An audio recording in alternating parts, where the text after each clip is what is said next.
instance, de-escalate the tension? President must see himself as the president of the Federal Republic. We know where the enemy is. 3 places. The Lake Chad Basin, the border area between Nigeria and Cameroon, and then the Sambisa Forest. On TV360, we give you a complete dose of everything. Opinion, facts, and undiluted truth. I hardly believe what politicians are saying in this part of the world. A new Nigeria is possible, a future is possible. We delve into the issues, dissect it so that you can understand it, use it to take action.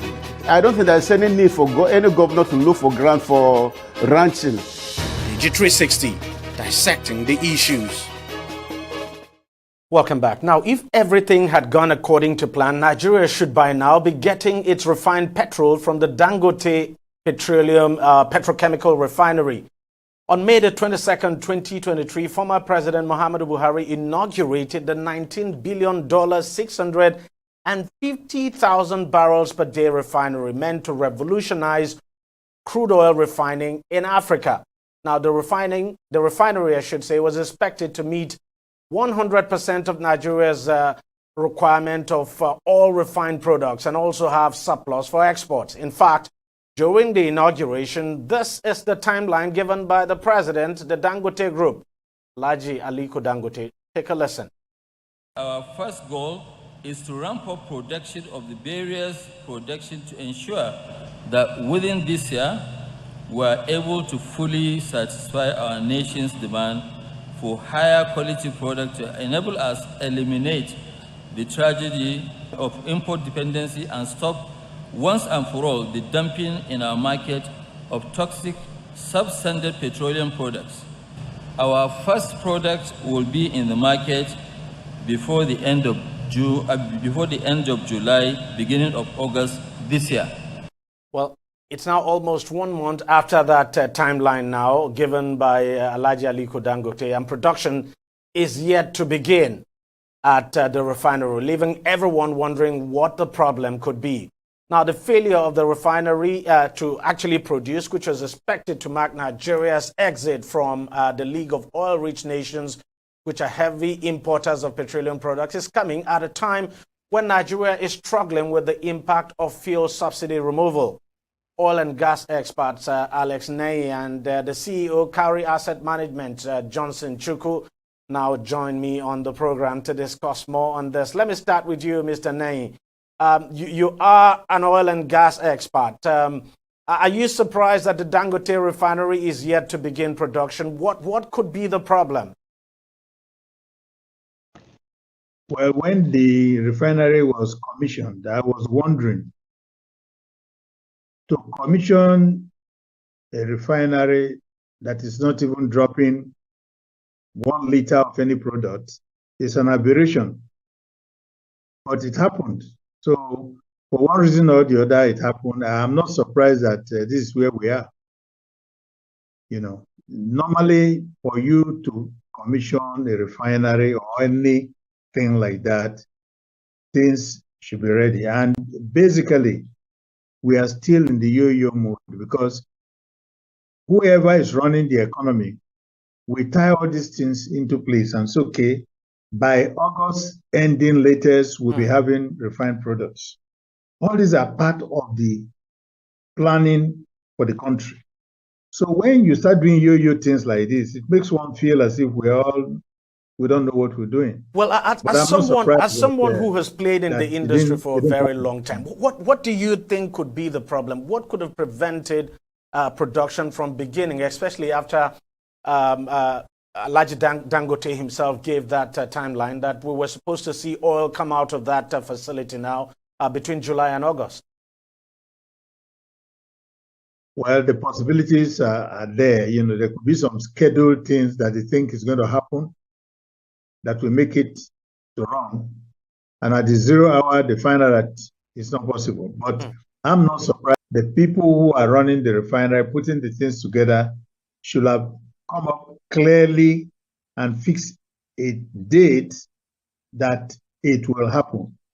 If there's any escape, maybe a month or so, that's all right. But I don't think even we'll see how it goes. But by the end of the year, if we're lucky, we might get it running by the end of the year, but I doubt. Let me come to you, Mr. Chukwu. You are the economist here. What exactly is, what's the impact of this? I mean, the non-operation of this refinery at this time. What is the impact on the nation's economy? Because even in terms of planning, especially around the issue of subsidy, everyone had expected that the refinery was going to come on stream at this time and probably help to cushion the effects of the high cost of petrol. But that doesn't seem, it's just not happening. So there must be some impact for the economy. I mean, both in the short and long term. Yeah, Deji, let me do something that I think is critical, that at this point we need to provide some public knowledge, clarity on how the Dangote refinery will impact on the economy. In the first place, the Dangote refinery is a private sector driven business. Crude is sold in dollar. What that means is that whenever Dangote refinery starts operation, they will buy crude in dollar. If Nigeria decides to give Dangote our crude obligations, that's what they call crude obligations of the oil majors, which are amount about 445,000 barrels a day or thereabout. It then means that Nigeria will be short of foreign exchange earning to meet other foreign currency obligations. So what that means is that we should expect Dangote refinery to buy crude from the international market or from Nigerian oil producing companies, mostly multinational oil producing companies. Remember, our current production is just about 1 million barrels a day. So you really can't afford to sell 650, region of 55%. So whatever is produced, when you hear we are producing about 1 million or 1.2 million barrels a day, it then means that the federal government share is basically less than 500,000 barrels a day. Absolutely. But if we decide to give everything to Dangote, it simply means Nigeria will be denied of the point of any foreign currency, assuming we are to sell crude to Dangote in Naira. But if we sell crude to Dangote in dollars, then Dangote will sell refined petroleum to Nigeria, back to Nigeria in dollars, which I think what will happen. If that happens, then the landing cost of the refined petroleum product will still be about what it is today. Of course, give and take, you may have some savings income in terms of freight charges, insurance, and then lower cost of labor. But ultimately, you're not going to see, it's not going to come to us as a zero cost. So what I'm trying to build the basis for us to understand is that, look, we should not expect the Dangote refinery to be a silver bullet that will solve Nigeria's foreign exchange challenges, that will solve the issue of landing cost of refined petroleum product higher than the pump price as we currently have it today, because we've gone back to the era of subsidy. And what are the impacts on the economy? The most pronounced impact a Dangote refinery will have to the economy is that the federal government, through NNPC, owns 20% of the Dangote refinery, and we get the benefit of 20% of the Dangote refinery. Either we say, give us this, give us our dividend in terms of products. So in that case, instead of paying cash dividend to the government, the Dangote refinery will give the country refined petroleum products in place of the dividend. That is when the company declares dividend. Otherwise, it's not that silver bullet.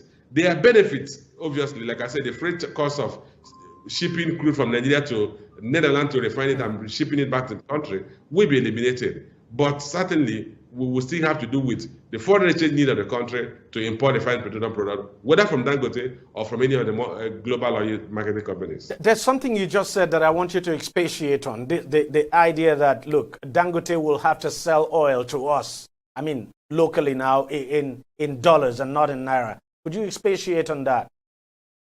Yes, because Dangote is going to buy crude in dollars. So if it doesn't sell to us in dollars, it will not have the dollar to pay back its suppliers of crude.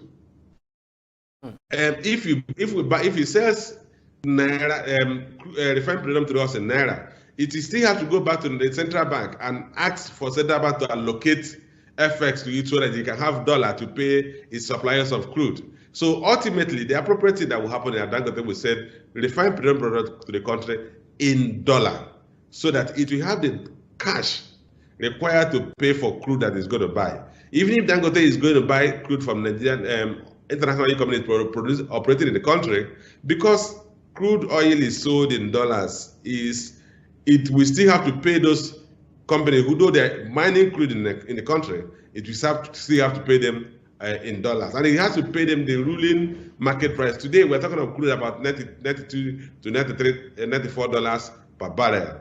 So if that be the case, Dangote has to pay that amount to get that crude. Otherwise, nobody will supply crude to it. So in essence, you're saying, for instance, for marketers who may want to buy refined petroleum products now from the Dangote refinery, they would have to go to Dangote with dollars and not naira, even in Nigeria.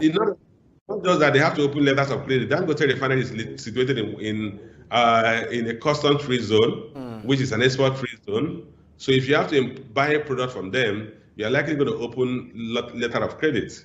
If Dangote decides to allow you open letter of credit in naira, then Dangote will have to go through the pain of converting that naira to dollars. If it doesn't convert naira to dollars, it will default in payment for crude that it requires to continue to produce. Let me come to you, Mr. Nai. We also know that the government says the government actually is carrying out a turnaround maintenance now on two of the country's refinery. I'm talking about the Port Harcourt refinery now, and we've been told by the government that the refineries should come on stream by December. I'm just wondering, just give us a sense of, how difficult and how complex it is, technically speaking now, to carry out turnaround maintenance on refineries and get them to work. Well, I think we've been drifting over the years. Refineries, in most cases, they are like pairs. Most of the things there, they are in pairs. That's why you can see a refinery, 90-year-old refinery in the US still working. When one side is down, the other is on, But the way we set up this idea of turnaround maintenance that needs to complete shutdown and all that, I think is part of the systemic system we found ourselves in the country. It shouldn't be. It shouldn't happen at all. But we're in a mess now because all the refineries are down. So it's like starting all over. And no matter what, even the Dangote refinery, if they have to buy with dollar or whatever, excluding buying the crude, the investment there is dollar investment. And that's true. Dangote does not have that money. People pay money to finance it. So you still have to refund that money. So in any direction you take it, there must be some dollar generated to offset the cost of building the refinery. The same thing for the so-called Port Harcourt or Warri refinery. Most of the things, we don't make them here. They are going to bring them in dollars. So you are taking dollars to bring those things in. You feed the people coming to work. Some of them will be paid in dollars. Some Nigerians will be paid in naira. So this is a business that which side you go to, you cannot dodge the naira. So, but basically, you cannot dodge the dollar. You mean? By now, we should be able to revive the refinery. I don't know to a great extent the level of work they've done. And you put your things together, you can come up with a clear schedule. If it's going to be late, maybe 1 month or something like that, but not going into months or a year. So we have to fine-tune our process. And you did say earlier that you did say earlier that you're not so sure that the Dangote refinery will even come on stream in the next one or 2 months. Why did you say that? There must be a reason stopped. For you to say that. Well, from the beginning, commissioning the refinery without a liter of any of the products was an aberration of commissioning processes. You don't go commission a project that has no products. It's only here in Nigeria such things happen. It's only here. Go to anywhere in the world. If you are commissioning a refinery, the pre-commissioning will happen. After the pre-commissioning, everything is checked out. You're ready to go. Then you call and commission. The products start coming out. This is not the first project here. We've done a lot of other projects. Like when we did the mineral water injection, we tested everything out. Everything was running. Before we said we commission it, then you have time, David West and the rest of them come over there. Things were running so they can go and really see it. It's not just a question of say it was commissioned by X. That's not the point. Commissioning, you go through pre-commissioning, get everything ready. It's running smooth. Then you call people and say, you commission it. And the things that, so from that day that we end up with that type of arrangement, I knew it was going to be a skip. There's no way it's going to happen at the date. I knew that one, and I said it that come August, you will not get that liter of refined products, because that is supposed to be a starting point. You've done all your pre-commissioning, then you come and say, okay, I'm commissioning. Somebody comes in there, they get a liter of petrol, a liter of the product in any form or the other. But that never happened. So it's like, well, let me commission it and go on records. It was commissioned by X. Very strange. And very unprofessional. Very strange indeed. And it's not a good one that refinery has actually not started working. But let me come to you, Mr. Chukwu. You look at the way things are going. The Dangote refinery has not come on stream. The Port Harcourt refinery, not yet. We've been told it's going to happen, probably begin operation again sometime in December. We're not too sure when the Dangote refinery is going to come on stream, so we're left with imports. Now, we will definitely continue to import petrol. And you look at the current price of petrol, you look at the price trajectory over the past few months, it's been going up. It's over $90 per barrel as we speak. And then you look at the fact that we've removed subsidy. Do you think we'll be able to sustain the removal of this subsidy for long? I mean, if the price of petrol, the price of crude now continues to go up. Well, Deji, before I answer that question, I want to backtrack a bit on the issue of Port Harcourt refinery, the turnaround maintenance of Port Harcourt refinery. I want to throw a challenge to you as a journalist, and maybe to other investigative journalists in the country, to go and look at the amount we spent on the turnaround maintenance. The refineries have been a conduit pipe to generate slush fund for political and other nefarious activity. I'm using the word nefarious activity with all seriousness because we're talking about Commonwealth.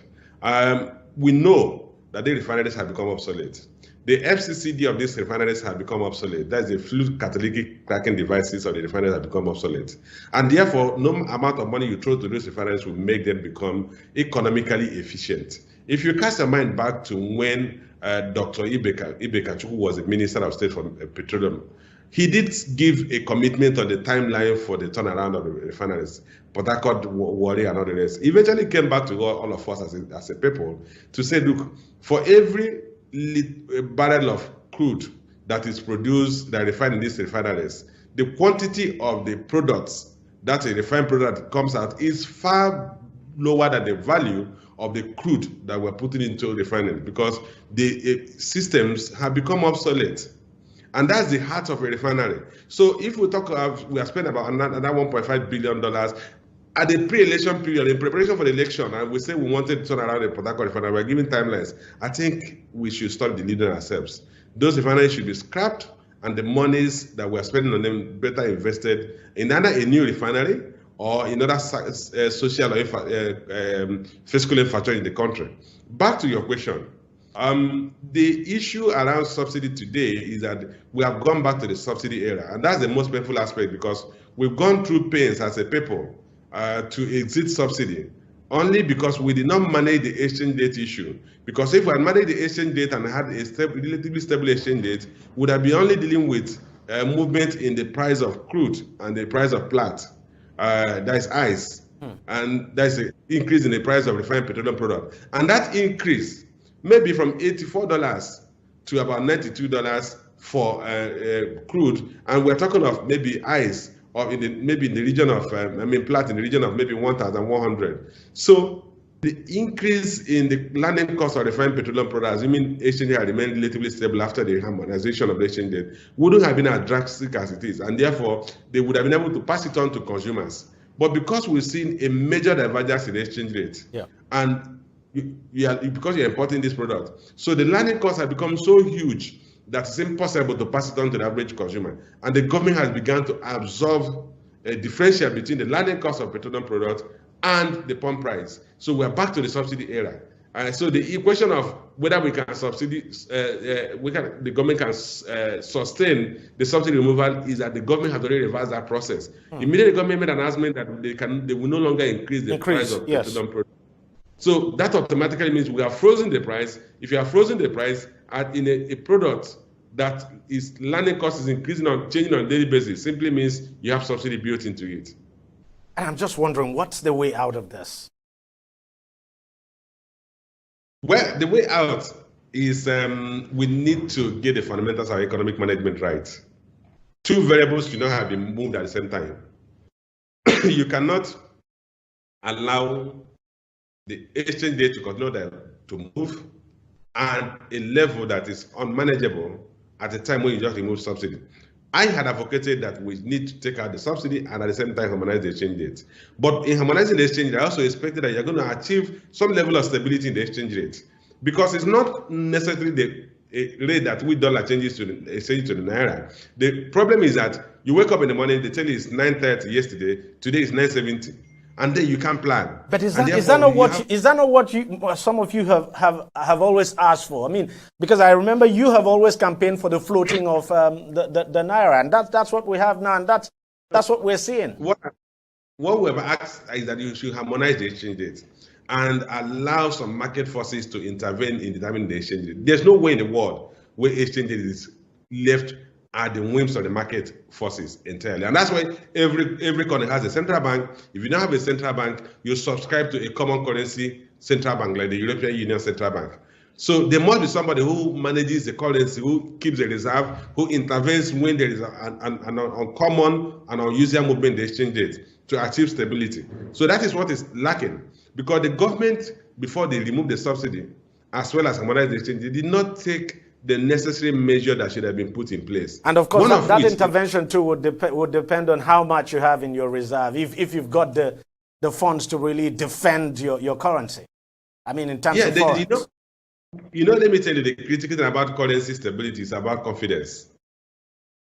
No matter the reserve you have, if the people do not have confidence in your currency as a store of value or medium of payment, medium of exchange, they will not hold that currency. The key thing that we got wrong is that we have negatively impinged on that trust that people have in the local currency as a store of value.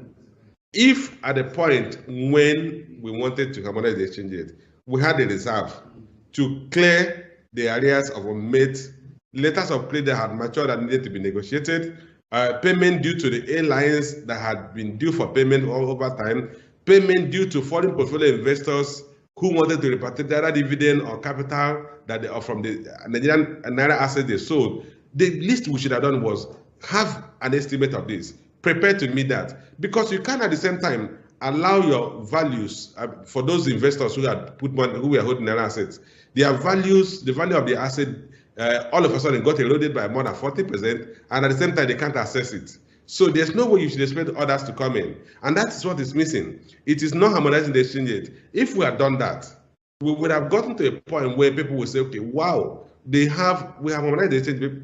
Naira has moved to a lower value, but there's liquidity in the currency and the dollar is available. And then people want to come into your economy. All right. Let me give you a final, you have the final word, Mr. Naim. Well, as far as I'm concerned, there is no way things are going to change with the cadre of people running these organizations. Take statistics back to about 15 years or 20 years. You see, when people have a mindset, they will continue to walk in that direction. What has happened? Look at all the projects. They are highly inflated because you have the same people circulating over and over, and the manipulation has become a constant. So you need to re-engineer the entire system, whether on the finance side or the technical side. Because you're talking of refinery, turnaround maintenance, look at the costs. Some of the amount of money they use on turnaround maintenance can produce a full refinery, full-fledged. So it's a systemic problem, And as long as you're recycling the same people, the same ideas, and you want changes to happen, it will never happen. Don't you think the refinery should be sold? So it's very unfortunate. We can have a country like this, and we continue to do the same thing like business as usual, turnaround maintenance. Look at the money. Don't you think the refinery should be sold? And feel ashamed. Mr. Nay, if you can hear me, I'm asking. Mr. Nay, if you can hear me, I'm asking. Do you subscribe to the idea of selling off the refineries? Well, it's like junk material, because if you look at what they've done, calculate all the money over the years in terms of turnaround maintenance. You come in with an old scrap. Some of the things you have there, no person is using them anymore. So when you go to order for them, it's like building them to meet your requirement. And the international community, they are not here, not that they like your face. So anything they can extort from you, they will. And we are helping them to extort us. So that's why I said we need a complete re-engineering. Whether it's NNPC, whether it's this or that, you need a complete re-engineering, because the system will not work. You want to do proper planning. Now, a refinery is there, it will come on to time, December, this will come on. Then the Minister of Finance, it's a team, and everything don't gel. So when they don't gel, what happens?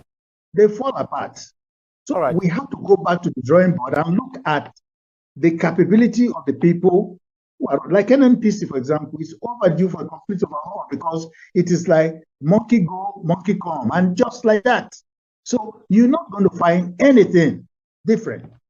All right, I'm afraid that's where we just have to end it, because our time is actually out. I want to thank you both for coming on the program. Mr. Johnson Chukwu, thank you very much for your time. And Mr. Nay, I know you're still talking, but I hope you can hear me, sir. Thank you so very much for your time. Unfortunately, we're out of time. Thanks to you both. Well, that's how much we can take on the program this week. We thank you very much for watching. I'll see you again next week. Bye-bye.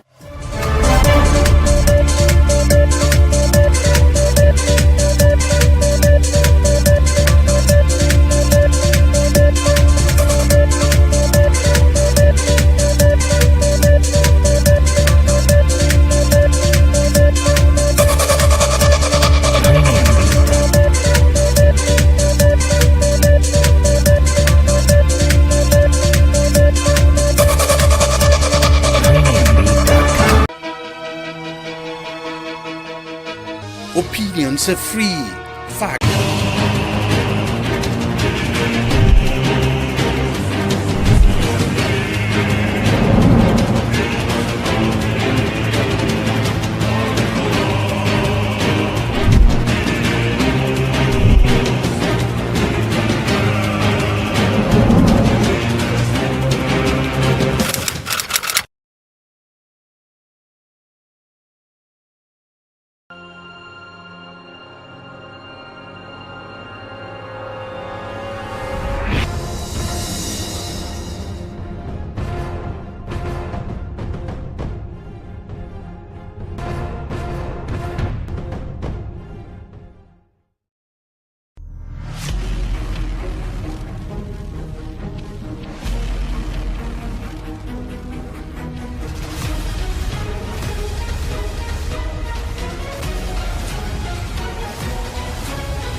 Opinions are free, facts are sacred, but truth is universal.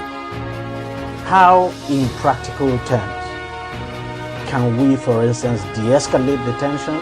President must see himself as the President of the Federal Republic. We know where the enemy is. 3 places. The Lake Chad Basin, the border area between Nigeria and Cameroon route, and then the Sambisa Forest. On TV360, we give you a complete dose of everything. Opinion, facts and undiluted truth. I hardly believe what politicians say in this part of the world. A new Nigeria is possible, a future is possible. We delve into the issues, dissect it so that you can understand it, use it to take action. I don't think there's any need for any governor to look for grant for ranching. TV360, dissecting the issues.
Atiku Abubakar had approached the court seeking to compel the institution to grant his request that the documents would strengthen his suit against Tinubu's electoral victory. U.S. Magistrate George Jeffrey Gilbert granted the request and ordered the CSU to release Tinubu's records within 48 hours. However, in an application before a federal judge, Tinubu is seeking to be joined in the suit because it is his personal information that is being sought. Meanwhile, President Bola Tinubu has encouraged Nigerians in the United States to rise above failure by changing their mindset for success in all their endeavors. Tinubu gave the advice at a town hall meeting with Nigerians in diaspora on Wednesday in New York. In addition, he urged the Nigerians to embrace one another, urging that there should not be no sentiment and discrimination among them. Some students who spoke expressed their delight in the leadership courage of the president, pledging to continue to support him in his efforts to reform Nigeria. The town hall meeting was organized by the Nigerians in Diaspora Commission, NIDCOM, on the sidelines of the 78th session of the UN General Assembly. Success. We've invested in over 30 companies, all of them led by people of color. We've invested in several members of the Nigerian diaspora. And I've been in close communication with NIDCOM about some of ideas we have to bring investment to Nigerian diaspora businesses and direct foreign investment into Nigeria. So I look forward to working with you and your administration to bring more investment into Nigeria and to help Nigeria have its rightful place on the global economic stage. Every manner or any way you slice,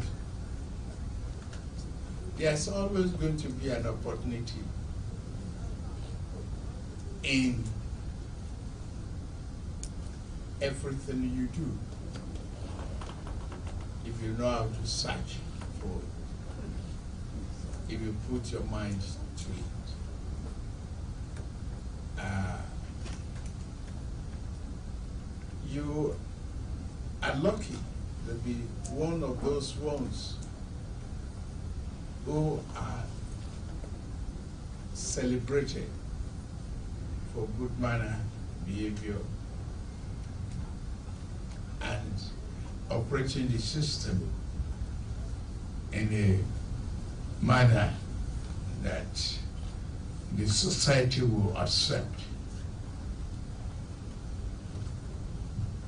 I'm very proud of you. I'm also,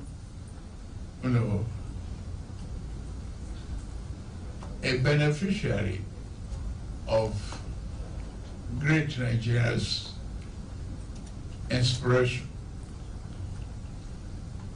determination, commitment, and perseverance. That's all you need to get to go through. We need you back home. Nigeria has arrived. Now to security matters. An unspecified number of students of the Federal University of Gusau have been abducted in the early hours of Friday. The armed bandits in large numbers had invaded the Sabongida community of the Bugundu local government area of Zamfara State. A resident of Sabongida said that the gunmen invaded the community around 3 a.m. and started shooting indiscriminately. According to him, 3 student hostels were attacked and all the students in the hostels were taken away by the bandits. Back in June, some students of the university had protested the spate of abductions involving their schoolmates in Sabongida and Damba. The presidential candidate of the People's Democratic Party, Atiku Abubakar, says the disparaging words used by the Elections Petitions Tribunal when it upheld the victory of President Bola Tinubu were clues that it was biased against him and his party. Abubakar said the tribunal had failed to take into cognizance the doctrine of legitimate expectation, which he says is the reason the verdict affirming Tinubu's victory should be overturned. On September 6, the tribunal had dismissed the petitions filed by the PDP candidate and that of the standard-bearer of the Labour Party, Peter Obi. Both have since filed appeals at the Supreme Court to challenge the verdict. The Senate has asked the police to deepen investigations to ensure the circumstances surrounding the death of Ilerioluwa Oladimeji Aloba, also known as Mohbad, are unraveled. Chairman, Senate Committee on Creative Economy, Elisha Abo, said this on Thursday when he led a delegation including actresses Tonto Dike and Iyabo Ojo on a condolence visit to Mohbad's mother, Adebose Olumuyi, in Lekki, Lagos. The Senate has vowed to ensure that anyone found responsible for his death is brought to book. Government will investigate this matter, and they will investigate it thoroughly, and they're already investigating it. No need for anybody to take law into his own hands. When you lost a loved one, there's nothing anybody can tell at that time to assuage the pain. Nothing makes sense when you have lost somebody that is so close to you. More so, a mother losing her son to death. What will you tell a mother that lost her son? Tell her sorry? There's nothing you will tell her. The pain is deep. It is solidarity to secure the future of the next generation of people like Davido, people like Two-Face, people like Sonny Ade, even people like Fela and Nicola Kokoti that the world are celebrating today. That is why we are all doing this here, making sure that we fight for justice, because never can tell who it can happen to, who is going to be the next victim of circumstances. So please, we are appealing to the general public, especially people that want to take this like a protest or into an anti-government activity. It's not anti-government activity. We can all see that she's not in a good state of mind because she's eager for justice. She's eager for justice to be served. There's so many questions, but the CP has assured me that investigations has already been carried out or already been carried out.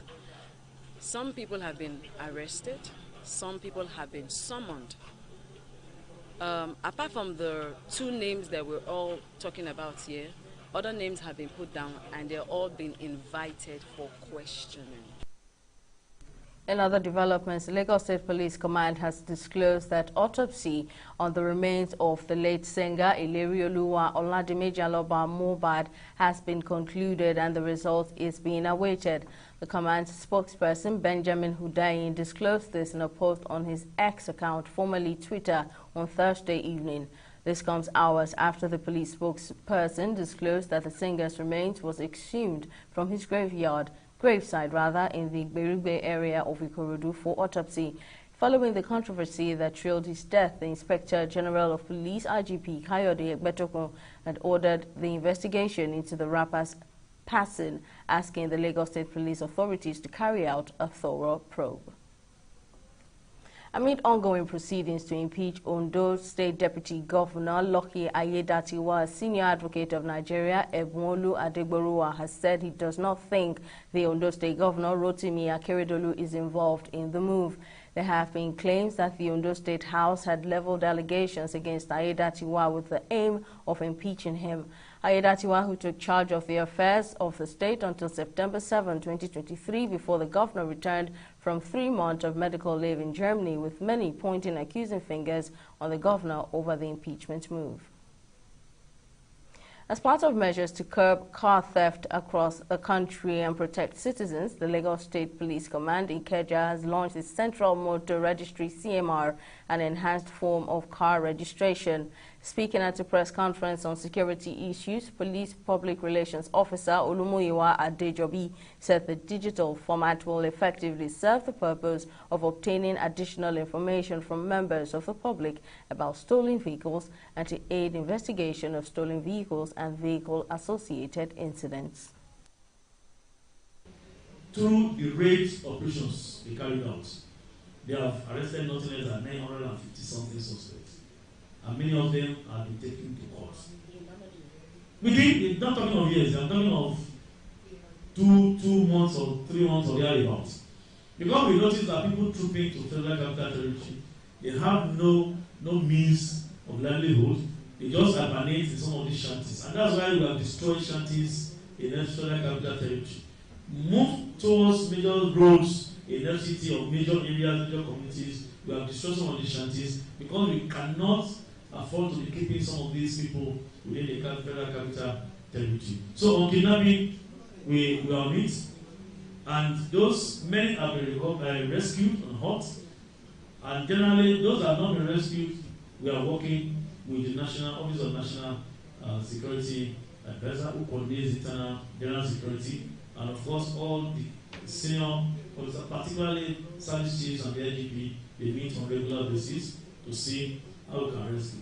Every vehicle that will ply Nigerian road must be registered, duly registered. In Nigeria, you see that people drive a possessed driver license, and that person has not even been to driving school. Enough is enough. It's that time we start delivery of driver's license. Road safety is working hard, but in most cases, you see that the driving schools they compromise and they give us problems. We have registered driving schools. The standard must be strictly adhered to, must be followed. No matter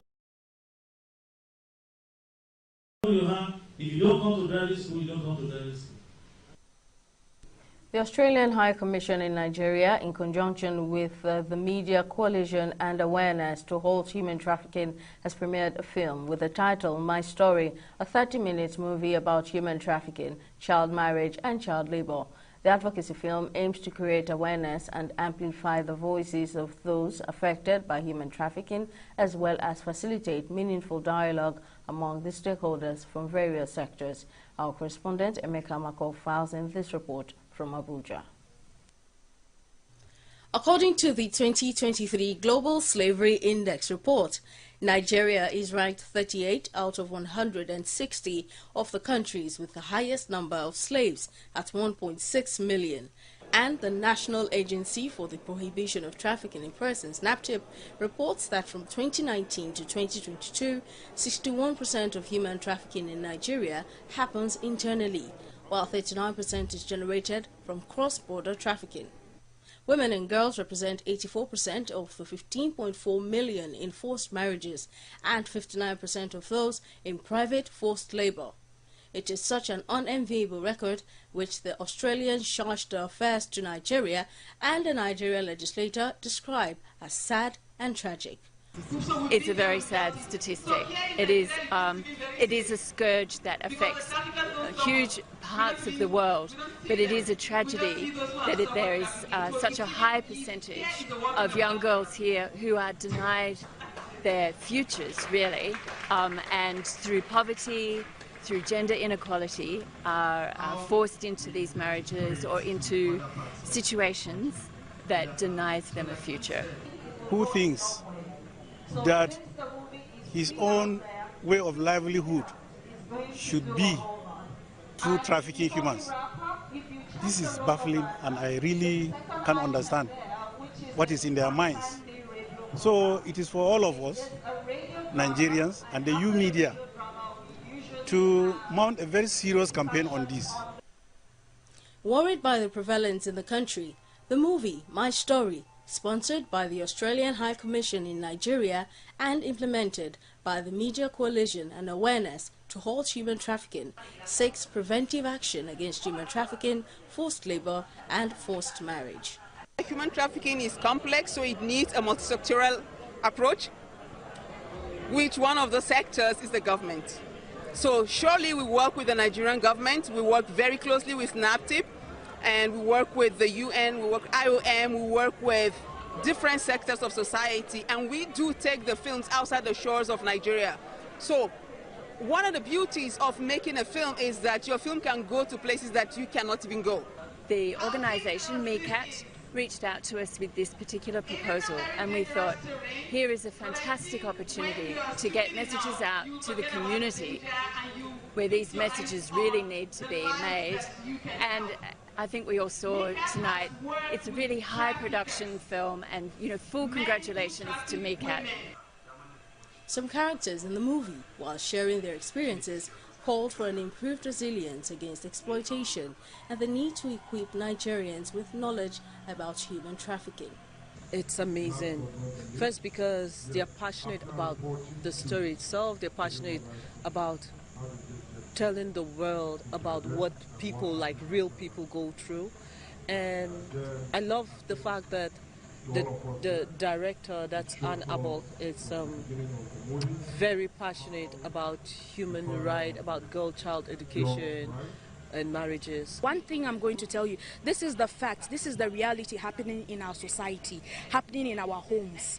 And so many families are ignorant about this. But we hope with this movie, creating awareness out there, we will be able to curtail the level and the expanding of human trafficking in our society. Scaling up efforts to prevent human trafficking is as important as ever to fight this crime, and by displaying on screen the disastrous impact of trafficking on human dignity, the organizers say the movie will act as a powerful tool to sensitize the general public on this serious crime while giving victims a face and voice. We'll take a break here and return with other stories in the news. Do stay with us.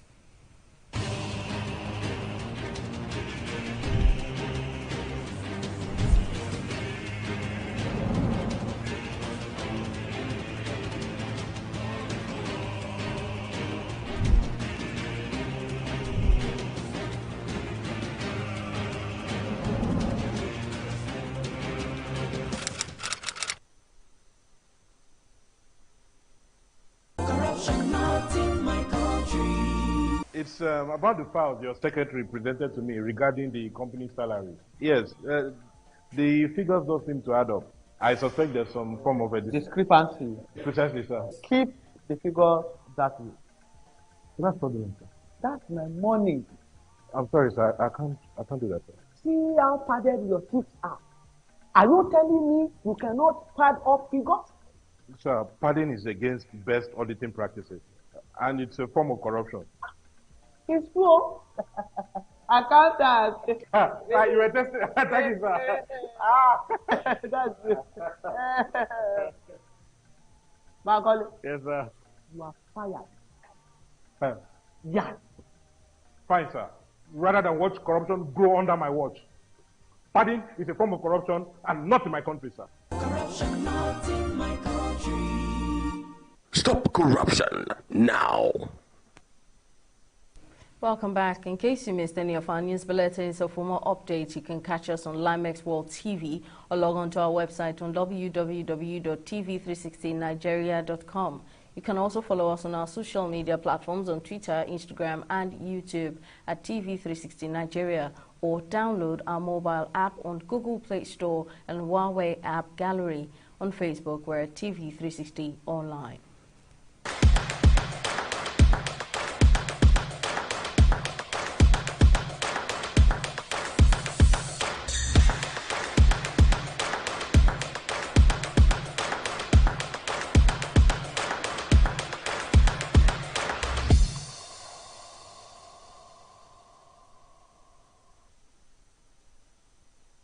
On business, President Bola Tinubu has called on foreign investors to bring their capital into Nigeria, saying his government is working on easing the free flow of capital.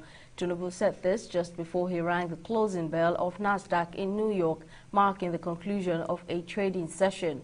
While addressing investors, the president assured that his administration is working actively on reducing bottlenecks to ease the free flow of capital for investors. What is wrong with us in the past is consistency in policy, lack of consistency, double taxation, unfriendly exchange rate environment, corrupt, noxious exchange rate, corrupt subsidy. That's where we are labeled perhaps one of the most corrupt states in Africa. Those two items can make you sad, but it takes a bold endeavor to reverse the course of a nation heading for disaster. I've just done. We're going to leverage the technology a lot. There's a huge opportunity for investment in all the sectors. So if you're looking at infrastructure, soft infrastructure, hard infrastructure, there's an opportunity for you to do well there. If you're looking at investing in core businesses, any of the value chains from extraction to processing to manufacturing to even marketing, market access and all of that, we have all of them ready. We are creating a pipeline of investable assets and projects for you to come in. We are de-risking a lot of it. His Excellency already spoke to the consumer credit system that we're building. That is going to ride on digital identity. Currency in circulation in Nigeria has jumped by 1.7 trillion naira as cash transactions increased. Figures released by the Central Bank of Nigeria's data on CIC on Thursday revealed that the currency in circulation hit 2.7 trillion naira as of the end of August. The currency in circulation fell to 982.1 billion naira as of the end of February 2023 due to the naira redesign policy of the Apex Bank. It, however, maintained a steady rise when the policy ended, and cash earlier withdrawn from circulation in order to drive e-payment was returned back into the economy. And oil prices rose on Friday as concerns about that a Russian ban on fuel exports could tighten global supply outweighed fears that further U.S. interest rate hikes could dent demand, but they are still headed for their first weekly lows in 4 weeks. Brent futures climbed 46 cents to $93 a barrel, while U.S. West Texas Intermediate crude futures gained 65 cents to $90 a barrel. Both benchmarks were on track for a small weekly drop after gaining more than 10% in the previous 3 weeks, amid concerns about tight global supply as the Organization of the Petroleum Exporting Countries and Allies, OPEC Plus, maintain production cuts.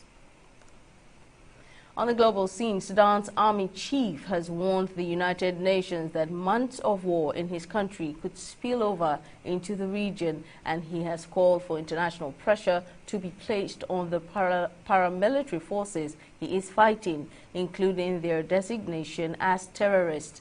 Army leader Abdel Fattah al-Burhan, speaking at the UN following a string of foreign trips, called on the international community on Thursday to designate the Paramilitary Rapid Support Forces, RSF, as a terrorist organization and to target its sponsors outside Sudan's borders, an allusion to ties with Russia's Wagner mercenaries.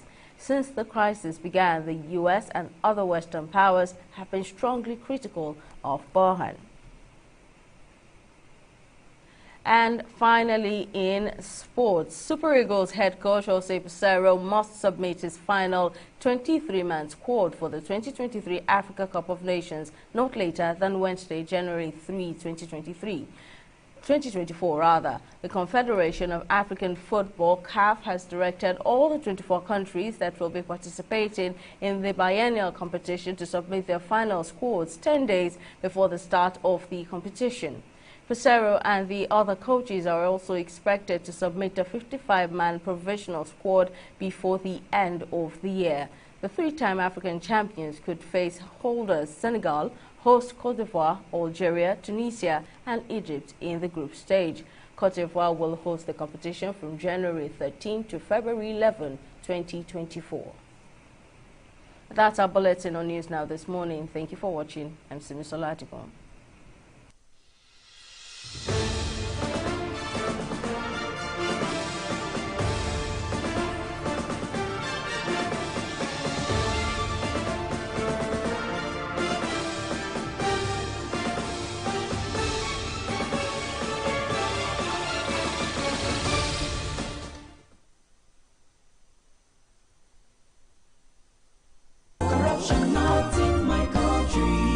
Good afternoon, sir. Good afternoon, madam. My name is Alero. I am not sick. I just need you to help put your stamp on this medical report. I want to tender it at my office as a sick leave. I'll pay 10,000 naira. Ma'am, that is impersonation. I'm not a doctor. Oga, be like say this English no go pay.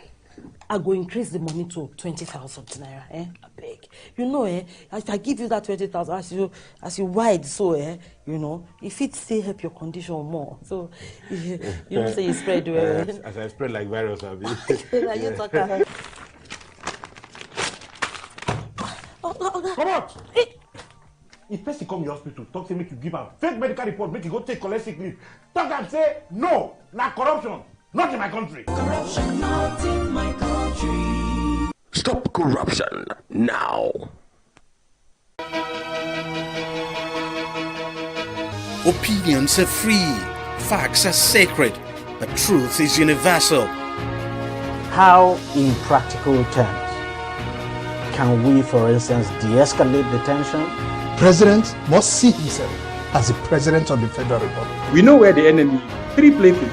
The Lake Chad Basin, the border area between Nigeria and Cameroon, and then the Sambisa Forest. On TV360, we give you a complete dose of everything. Opinion, facts and undiluted truth. I hardly believe what politicians are saying in this part of the world. A new Nigeria is possible, a future is possible. We delve into the issues, dissect it so that you can understand it, use it to take action. I don't think there's any need for any governor to look for grant for ranching. TV360, dissecting the issues.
da kamar ina da tare da waya ta ma za ku ta hamada saboda ni na dauka a waya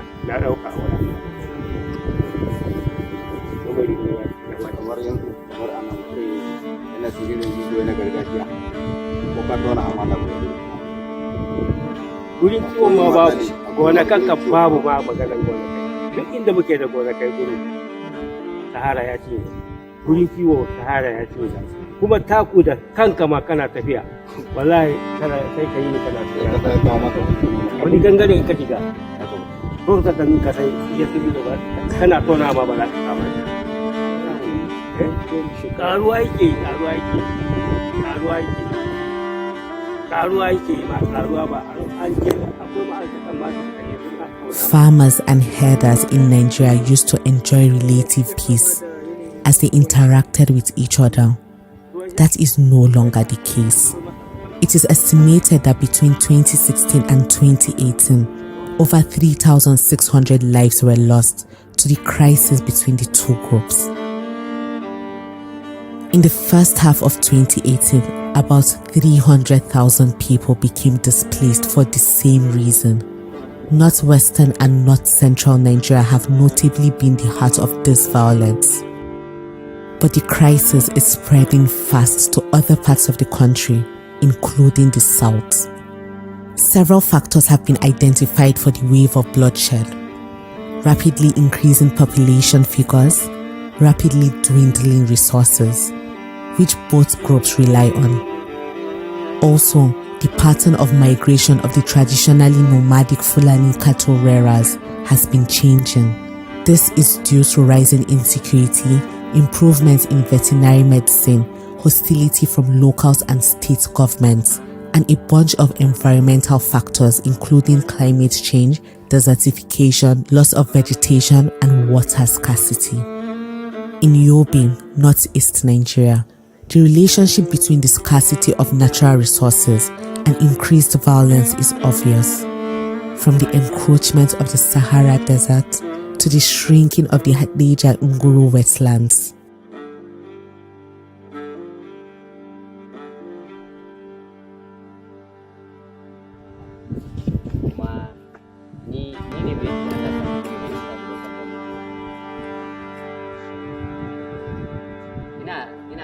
ina magana akan yanayin mutuwar dabbobinmu lokacin yunwa. Misali, idan rani ya ja lokaci kafin faduwar damuna, duk da faduwar damuna, ciyawa ta kan yanke.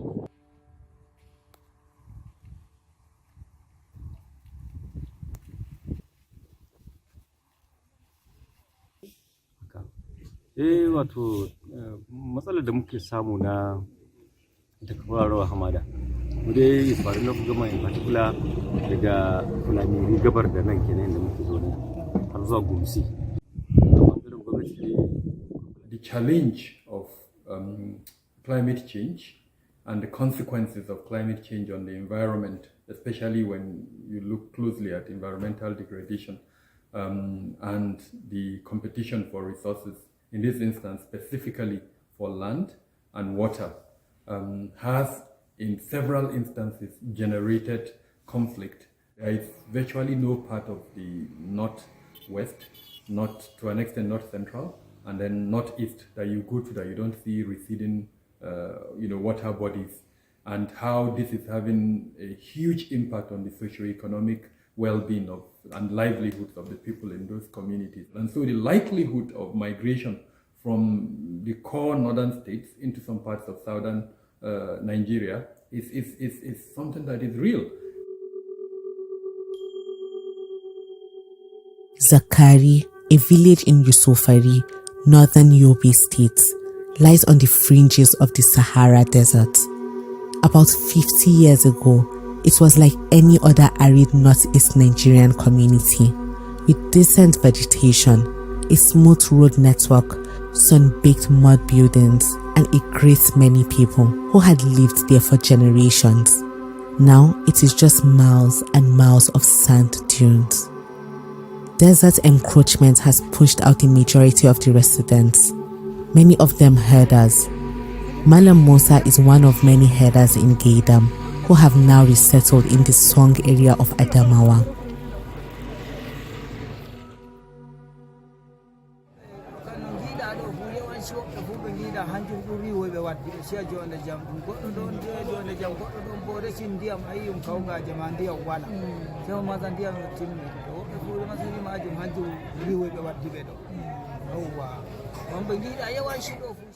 Sani wanda ya yi sanadiyan barin su yankin nan? Akwai. Na je kai kaman gidaje na ko rugaje na ko mutane nawa za ka gaba kayyana? Kai kamar 100. Okay, wanda suka bar nan wajen. Take kaɗan ɗin. A sanadiyan wannan. To ya kuke fama da baki? Around January, February, you hardly see anything in the place that an animal will browse or take as a food. And there's no water even to drink. So this is one of the factors that will make them to come southwards. If they move southwards for water and for grazing the even the dry grasses. Definitely, the desert encroachment is one of the factors that is concentrating the animal into a place and making the clashes between farmers and herders more frequent, more often. Had it been that in the area that is encroached by desert, there is grasses and water for them to, they may not be there. They don't have to move. But now it's necessary that they must come southward as the dry season is approaching. They must come southward in search of little pasture and drinking water. While if during the rainy season approach, they go north, since there may be water and little grasses for them to graze. The problem with desert encroachment is not going to stop anytime soon. According to one estimate, the sand dunes shift towards the south at a rate of 30 hectares each year, putting 11 states in northern Nigeria at risk of desertification. More cattle rearers in these places are moving elsewhere due to the combination of factors: insecurity, drought, desertification, and the need for water.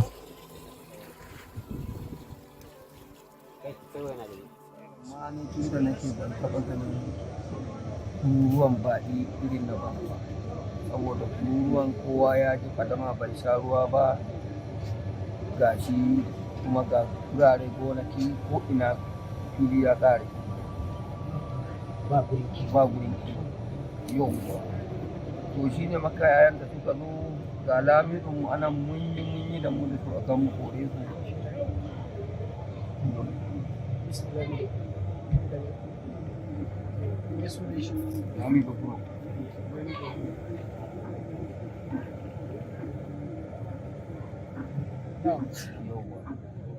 muka yi mu kore su abun ya gagare mu muka gaya wa lawanin mu shi ma ya yi dan abun da bakin kokarin sa abun ya gagari mun gaya wa hakimi ma duk kowa ya san da ba kuma ba din nan ba daga wani guri suke ba daga jiga. The migration of herders to new places tends to lead to clashes or aggravate existing conflicts because of competition over insufficient land and water resources. Ina tafiya suna tare ni da kibiya suna jifa na ni ina so in tafi gurin yaran can su kuma suna gefen nan gefen kudu haka su yaran suna gabar ni ina tafiya gun su gabar su kuma suna gefe na yaran da suke aikin shinkafa kai kana so ka iso wajen su su kuma wannan shan bakiya kuma sai suka zargu a cikin gona sai suka zargu suka fara harbi sai suka kama harbi suna harbi na suna jifa ni ban sani ba ma ni da na gani haka dai ina gani suna yin haka dai da abin su suna jifa amma kibiyan bai zo ya same ni ba ban gani ba ma ashe wai su harbi suke sai na fasa tafiya gun yaran sai na tafi gun yaran fulani din to ina tafiya ɗayan yana yin harbin sa ashe kibiyarsa ya ƙare da ya gani na kusa zuwa gunsa sai dan uwansa sai ya jefa masa addansa shi wani yana da kibiya shi zai gudu kenan sai ya jefa wannan da ba zai gudu ba sai ya jefa masa adda kawai yaron nan kawai sai ya tafi da gudu sai ya fita da gudu ya zo ya same ni ya doka mu adda? Da itace a hannuna na ɗauka na masu buge shinkafa ya yanke itacen kuma ya yanke hannu hannun yanzu haka babu yanzu fakin ne aka ce za a yi ba zai zama hannu ba to shi ne wannan kibiya ɗan kibiyan kenan? shi lokacin da ya tsare da adda na faɗi kamar shekara 5 a bangaren noma din gaskiya ba mu da matsala da su amma daga shekara 2 zuwa 3 ɗin abubuwan suka ƙara lalacewa kuma karanci ruwa shi ya kawo inda ruwan ya zo an zuba da shinkafa wani guri ya hau wani guri bai hau ba to dalilin wannan su ne dama wanda Fulani suka samu rashin ruwan shi ya kawo su suka shiga ka zauna kuma abinda saboda shinkawan masu ma rashin kiyawa da mai suka shiga shinkawa mutane suna ci an hana su abin muhimmi da ya fi karfin mu gaskiya mu na maguru.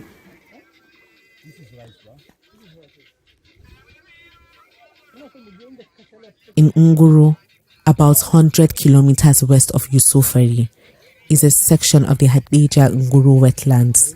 For many years, the waterlogged fields and rivers in the area have sustained the livelihoods of millions of farmers, herders, and fishermen. But the water is starting to recede. Harvests, especially for rice farmers, have dropped significantly in the past year. They are also facing more problems from herders, whose cattle graze on the farms closer to town before harvest is done.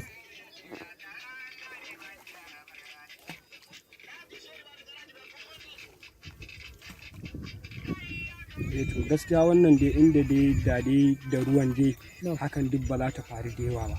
Da rashin ruwan ma kuma da ta'adin dai Fulani ne duk dai ba wanda za a ce ba. Kowa ya taka rawa ciki. Gaskiya ne.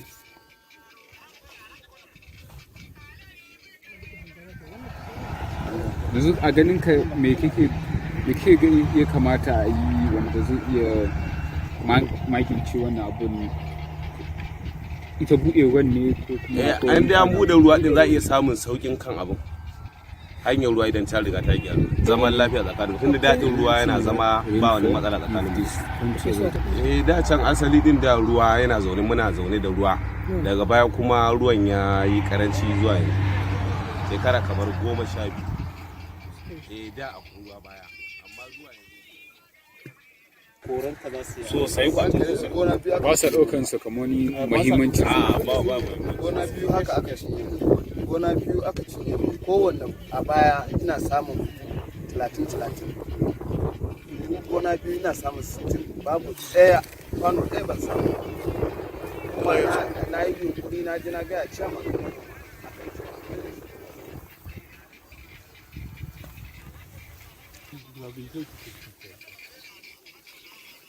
To our own understanding, the major problems is the absence of coming of the water. That are the reason why we fail to get what we have.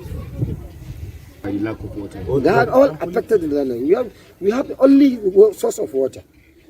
If that source bring us water, the whole area farming well and organized.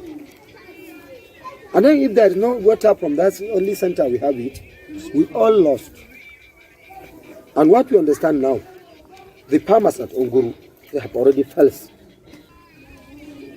70% of our farmers have nothing to farm. 90%. Have 20% get only rice that have been eaten in their house. And then 10% are those that are gain something from the farming. And even me, I've tried to farm more than 1,000 to 2,000 rice. And my chairman more than 20,000. And the secretary will do more than 25,000 because of he's richer than us. But now, even I don't have even 10 bucks. I'm farming more than 1,000 and I don't have even 10 bucks. Ok, kana ga da ka dauka babu sun cinye ne yayi kuma ruwa bai shiga ba.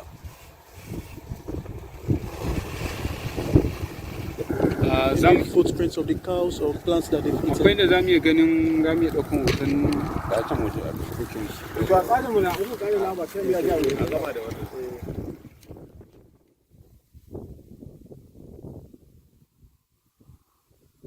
The major problem is lack of water. And then the second problem is the coming of the Fulani from somewhere else. And then that Fulani comes because of the absence of water.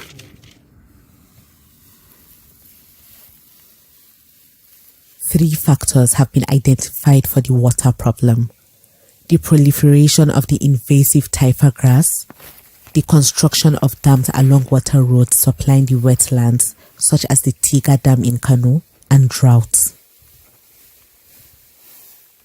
One other reason for the increased clashes between farmers and herders in Nigeria is the encroachment of grazing roads, reserved for use by pastoralists, by northern lawmakers during the First Republic.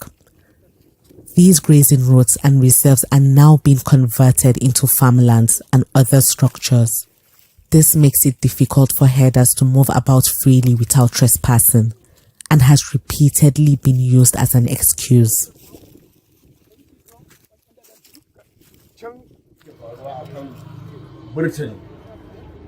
Burtali nan da abin da ya kama daga nan har zuwa Sudan akwai burtali, amma su wayansu manoma duk sun je sun kakkare sun je sun yi shuke-shuke da sauransu. Shi yasa su Fulani kai musu magana da wannan suke laɓewa. An karɓe burtali da sauransu. Kuma hakikanin gaskiya yawancin tashin hankali da muke samu a nan akan harkar manoma da makiyaya yawanci duka ba makiya namu na nan bane, daga wani guri ne suke zuwa. Suka zo kuma ba sa tsoron hannatar da kayan mutane, kuma ba sa tsoron fada.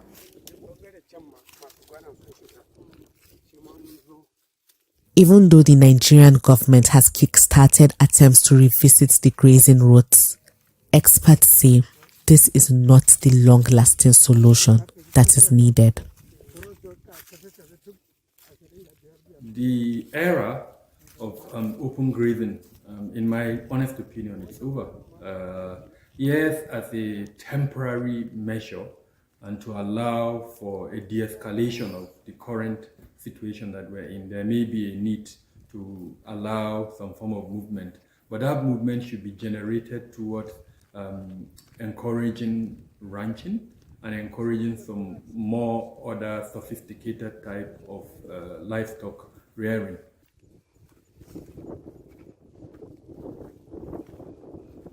Unless when this is modernized, this problem of movement from one place to the other, or maybe to get sufficient either meat or milk that cater for the country is being modernized, I don't think we can achieve this our target.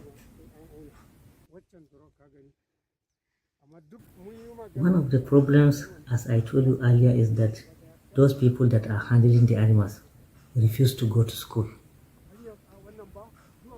They must be educated before they have that thinking that you are saying. Those people that are illiterate, they knew nothing apart from the cattle. If you want them to improve what they are doing, how are you going to incorporate that knowledge into their own thinking? It's very difficult. And another problem to my own seeing is that government also is not paying much attention to the cattle rearers. You can hear programs, fertilizer, and what again? Seed. Most of the government programs are targeted towards crop cultivation. You can hardly come across any program that is targeted towards the cattle rearers. You can even hear about the states that are banning open grazing.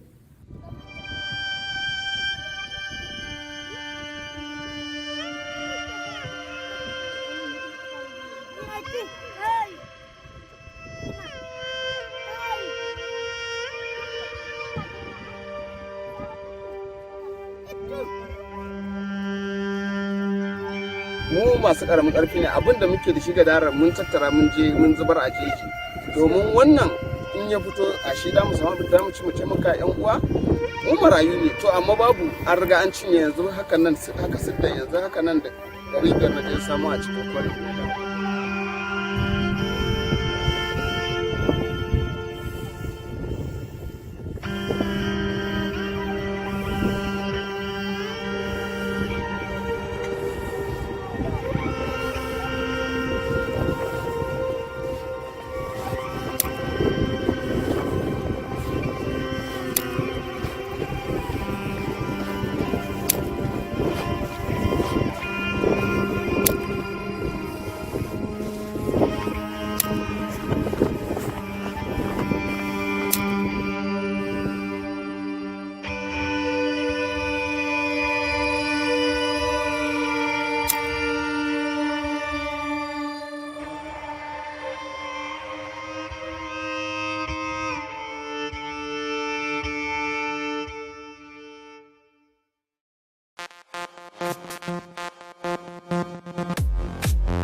Opinions are free, facts are sacred, but truth is universal.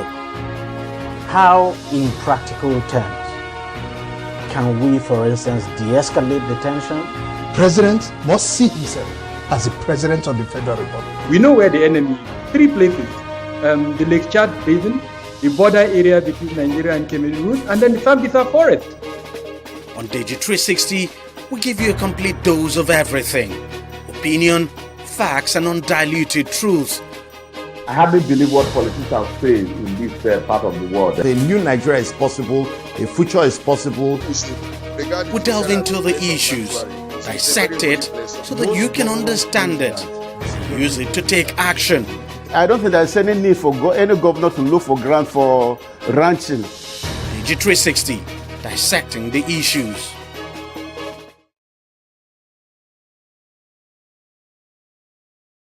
Why is the government bully citizens daily? The citizens in turn bully one another.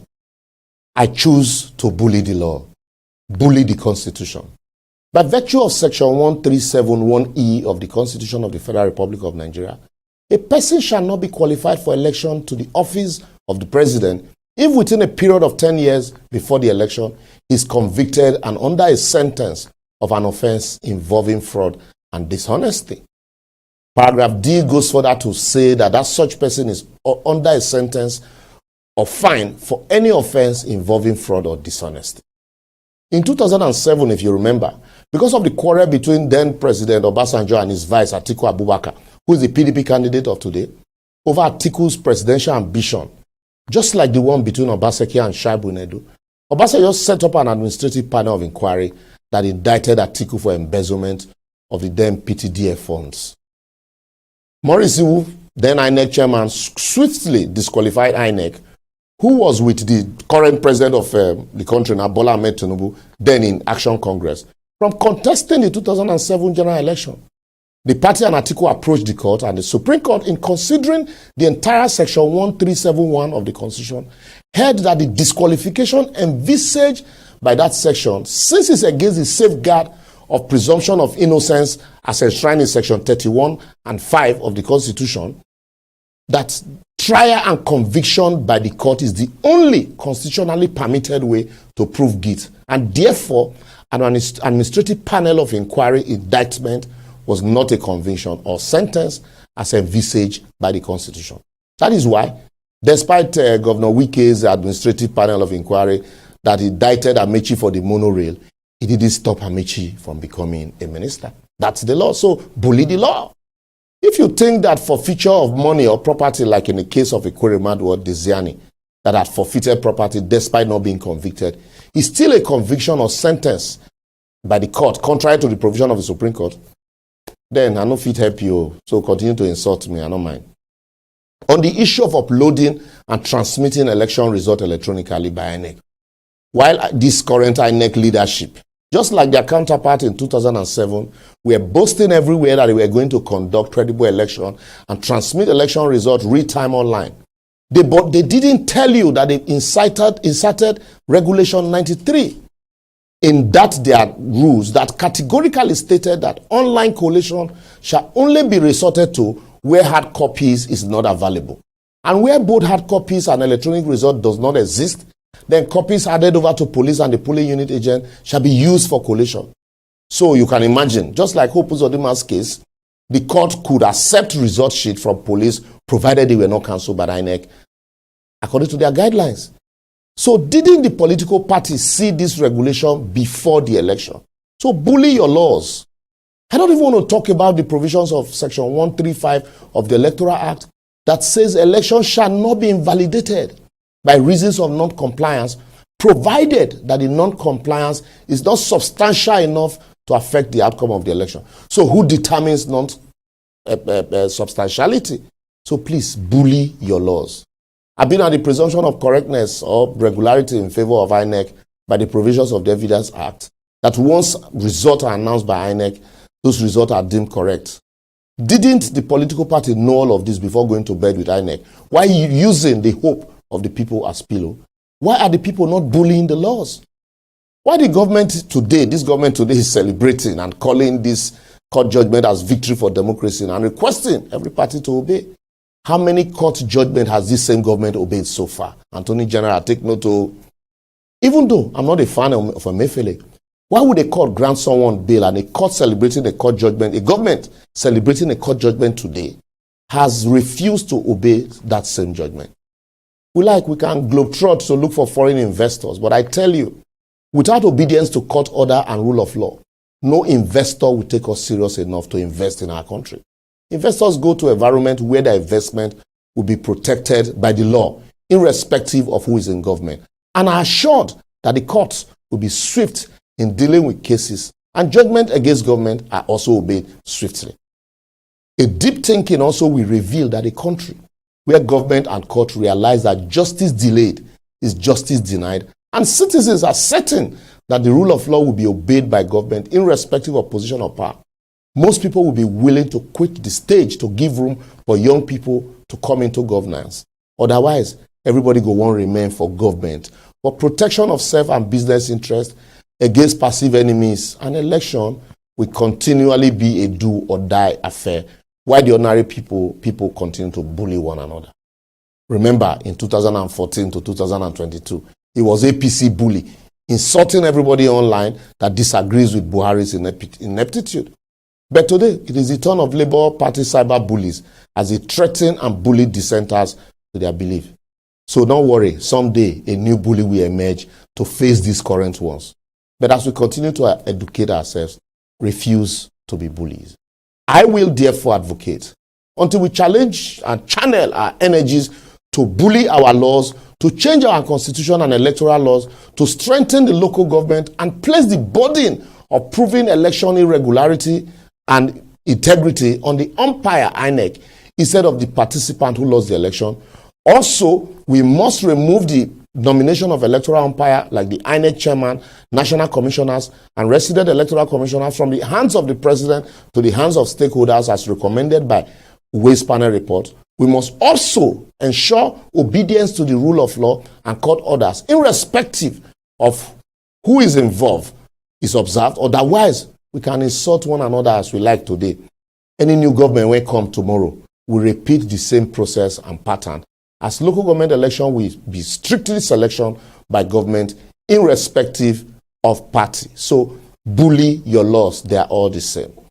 Until we come your way next time, feel free to either agree or disagree with us by leaving a comment on our comment section in any of the platforms showing on your screen.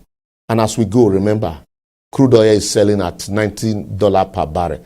That means the cost of landing of PMS in our port in Lagos will be about 680 to 700 per litre. Yet we are paying between 490 to 550 in Lagos. Since no subsidy, I beg help me ask who they pay the difference. Bully your constitution for the answer. See you next week.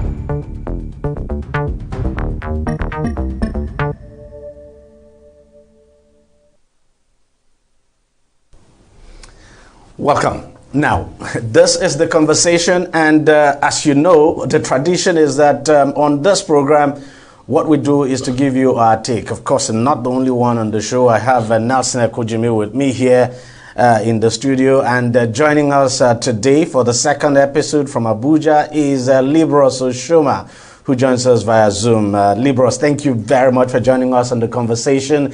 This is actually the second episode of the program. And what we actually do here is just to give our own take on some of the major topics now out there in the country. And these topics would run, of course, cut across, I should say, it cuts across news and current affairs. And there's just no limit to the subject that we discuss here. And of course, I would say the biggest topic in the country today, outside of politics, is the death of the music artist Mohbad, and the latest, of course, as we're all aware, the police has actually exhumed his corpse, and an autopsy we expect will be carried out. We also understand that a nurse has actually been arrested, that nurse administered an injection on him before he died. We do not know if Mohbad was actually ill and why he would have needed that treatment now from the nurse. We do not know. But it's a good thing, if you ask me, that the police has stepped into this case, and that that exhumation has happened, and so there's going to be an autopsy. And I think that will provide a clarity on all of the controversies now surrounding the unfortunate death of this young man. That's what I think, Nelson. Well, you are not far from the truth, because this young man's death, as painful and sad as it is, has evoked, different, conspiracy theories from all angles. And one is glad, like you rightly said, that, the body has been exhumed, the corpse has been exhumed. The police is going to do the needful. One will only admonish the supporters or fans of this young man, that they should mourn him peacefully and recognize that, in seeking justice for the young man, they must also be conscious of the fact that the road to justice is not a one-way traffic. There must be justice to the victim as well as justice to the society at large, so that we don't have a reoccurrence of this sad episode. So I'm happy that the police have done the needful, and I'm sure in the next couple of days, the police and the medical experts will come out and avail Nigerians as well as people outside the country of what really led to the young man's death. Because as we speak, we need to admonish our people, to sheath their sword with regards to assumptions, allegations, and counter allegations as to the cause of death. In serious societies, people wait on the official authorities, on experts in that field, to give them, the truth about what has transpired. And I'm sure we are not in short supply of people with that line of thinking, in line with, with civilized norms. So I want to believe that, the truth will come out eventually, and everybody will have a final closure to this issue. Liberals, the ball is in your court.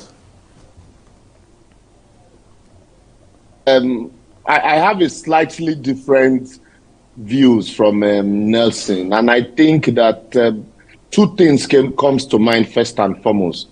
The police didn't need to wait for there to be this, cry and protest for them to do their job. Absolutely. There were, from records available, there were petitions written by this young man, cry out, that people were after his lives. There were, times where even some of his shows were alleged to have been shut down by some hoodlums or some gang members, who were threatening him. Nobody did anything because he's not high up there, And this attitude of, police always waiting for you to mobilize before they do something, before they investigate. The moment a crime is committed, or there is a perception that crime is to be committed, I think the instrumentality of the law should immediately be activated. You don't need to cry out. You don't even need a petition. Writing petitions is a new phenomenon. Unlike before, you lodge a complaint. Now they tell you bring a petition. Petition needs to be approved. And then mobilization needs to go on. That's on one side. That's why now, it took the cry of people for, everybody to wake up and then the police to exhume the body. Second point is this idea. Yes, I know it's a religious thing. This idea of immediately burying, somebody, whether the person is confirmed dead or not, because of religion. I think we should stop it, because if there are people who probably would still be alive or would have been saved, if not that they were horribly buried. Now you have to exhume the body again to perform autopsy, to begin to look for the cause of death. All of this would have been done if we took the right step at the right time. And that's why now, no matter what you do, no matter the outcome, there are people who are going to think otherwise, who are going to say, no, proper justice has not been done, because you have allowed a lot of water to pass under the bridge, or a lot of rumor. And like Wole Soyinka once said, once rumor starts to thrive, even intellectuals are taught to conveyor belts. And that you can't rule out because you allow it. So what people, what our security agencies should take lessons from this and be on top of their game subsequently. And then lastly, I want to commend the effort of, some persons, no matter how we look at it, it takes, a spark for truth to come out. There have been a lot of stories about some of these things, about, gang, about courtism, about so many things in most of these industries. And I like the fact that apart from the investigation, also some of these people, some of these musicians, some of these so-called celebrities, there's need for the security agencies to have their eyes everywhere and take, appropriate measures to look into claims, to look into petitions, to look into areas where, hitherto have been looked at and be seen as dark spots. We don't just need to identify dark spots. We also need to look at what is making them dark spots and beam such light on them. Now, if I may jump in on what Libros actually said, something I just, if you asked me, that I thought I needed to point out. To some extent, I would not blame the police for not doing anything before now. I mean, this was a personal case. I mean, you would not expect that the police would go in and start investigating the death of every individual. So if it's just because of the circumstance. In any case, this individual died. The parents came out and decided to take ownership of the body, decided to bury the body. The parents did not raise any alarm at all to allege any foul play, not until people started complaining, and then it became a public interest case. That's when the police decided to intervene. And for me, I do not find anything wrong with that. But beyond that, no, Deji, sorry. Yeah. I will let you finish, then I will say what I want exactly. to say. But beyond that, the most important thing is that the police has now come in. And then on the issue of the petition, the information I have also received is that, yes, a petition was actually written to the police. I think, is it Alagbon, sent to Alagbon or so, and that the late artist was actually invited to come and substantiate his that because yes, the allegations, the people he alleged were after him, that they were actually invited. He was invited to come and substantiate, but that he did not show up, and so that's the reason nothing happened along that angle. Even me myself, I want to hold a contrary opinion to what Libros has said. And it is the fact that one of the ills of our society today is that, like we say in our local parlance, now starting we know they get finishing. A lot of persons, something will happen, you tell them go to the police. You would assume they would go. But the other on the road, they will turn back.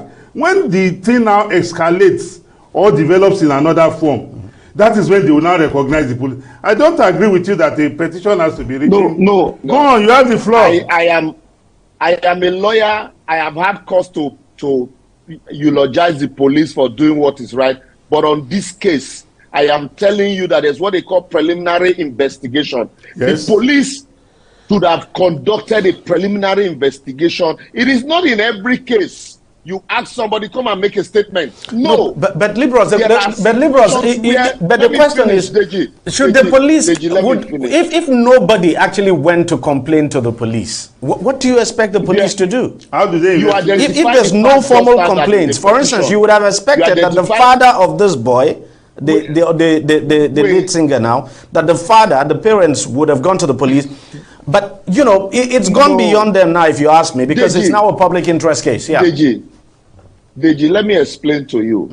Even as a lawyer, there are sometimes, for lack of money, because a client says, I don't have this money. And that is why you see they are chasing after human rights lawyer that will do this. Even as a lawyer, sometimes let's not begin to make it look as if, our police are the perfect ones that, they can't do anything, they are helpless. Not at all. There is no substantiation. There's no perfect police anywhere in this case, when a complaint is made, Yeah. there is what they call in policing preliminary investigation, first and foremost, to establish that is when a complaint there is made. Substantiality. Let me finish. Let me finish, please. Okay. If there's substantiality in the allegation made, it is when you conduct your preliminary investigation. You need further evidence. You now begin to say, okay, I need to make more statement. I need to take more statement compared to what you have stated to me here. But what our police do when you send in a petition without a preliminary investigation, they tell you to come and make a statement. In making a statement, there's what they call come and mobilize. We need to mobilize. We need to do this. In some cases, even the person who is the complainant, if care is not taken, you end up becoming the accused person, depending on the people that you are chasing. And so that is why you find that most people run away. Because at the end of the day, those people who they have allegations against are powerful more than them and can compromise the police. So that's why I am saying in cases like this, it is obvious from the fact that are coming out now that what certainly is the police is doing now, they would have done before now. You don't even need to wait for death to occur. Even as at that, liberals, I agree, I recognize the shortcoming of the police with regards to the resources needed to conduct investigation. You must recognize that there is no police station or police formation in Nigeria today that has funds that when you lodge a complaint, the policeman has a pool. For me, yes. let me just say this because so that we don't dwell so much on this. For me, what I had expected was that the moment this thing happened, I expected that even the boy's father should have at least gone to the police to make a complaint. In fact, with the story we are getting now, we are now hearing that do you know the people? Just hold on, liberals. We're not hearing that the father actually. Hold on, just hold on, liberals. Hold on. I'm not talking. I'm not talking about.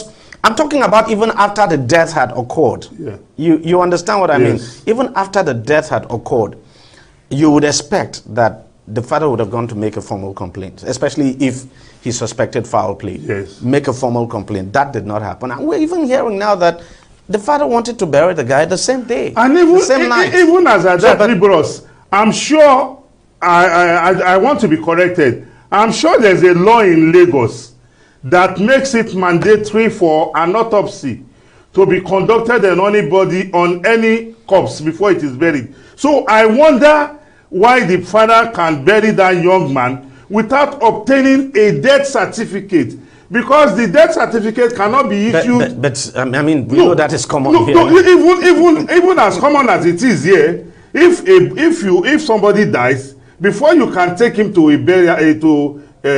burial ground, you must present the burial, and even if you are burying him at home, you must have a death certificate that will confirm. And you know the death certificate cannot be issued by just anybody. It must be authorized by a licensed medical practitioner. And I think that also raises the question of religion that you talked about. Question, my next issue, that this idea of rushing to bury somebody before confirmation of death, you know, we should desist from it, because at the end of the day, so there are some cases, if you investigate, where you find out that there are some persons who probably were still alive. Who would just be in a coma, and they'll go bury them. Because the question is, and you're right, liberals, because the question is, who certifies the person dead? Absolutely. Who certifies this person dead? So you never, I mean, someone can have a seizure, someone can have a seizure, and the person may not have died. Was even this, and I think you have a strong point there, liberals. If you remember, there was this Nollywood actress who died, and when she was about to be taken, to the mortuary, who supposedly died, and she woke up, like we said, that person could have been in a coma or could have had seizure. So it is important for us as a people to now look at our laws to make it mandatory, because if we have a strict law in that regard, that the father has committed a breach of the laws of the land. Liberals, you were saying something. I can't hear you. I said it is part of the laws in Lagos State, even in Nigeria. No enforcement. You do not just bury.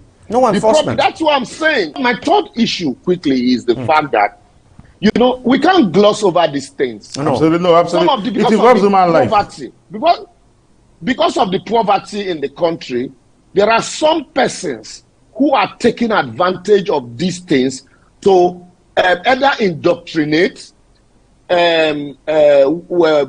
also, what do you call it, initiate young boys into secret societies, you know, also use them as drug couriers, all in the name of either music or mentorship or whatever. Well, so you find these things prevalent in our society today, but they are not investigated. Oh, he's an upcoming musician. But yet, and in another breath, he probably might even be doing drugs. There's a big question I want to ask Deji and Nelson. Why is it that everybody who is into music today, whether upcoming, whether low coming, or even young boys that are trying to, you see them holding drugs. Yes, and you see them holding, and the question I had, you see them holding a cup, you don't know what the content of that cup is, and then you see them holding drugs, I mean openly, and we accept these things as normal. It's anyway, you know, our society has become something else. This is not something we can. This is not something we can actually exhaust. It's not something we can exhaust in a day. But you know what? I think we should just take another break and then come back, because there's another important thing we also have to talk about. This issue of governors and their deputies and what have you. Yeah. So we're taking a short break now, but we'll be right back. Stay with us, don't go away.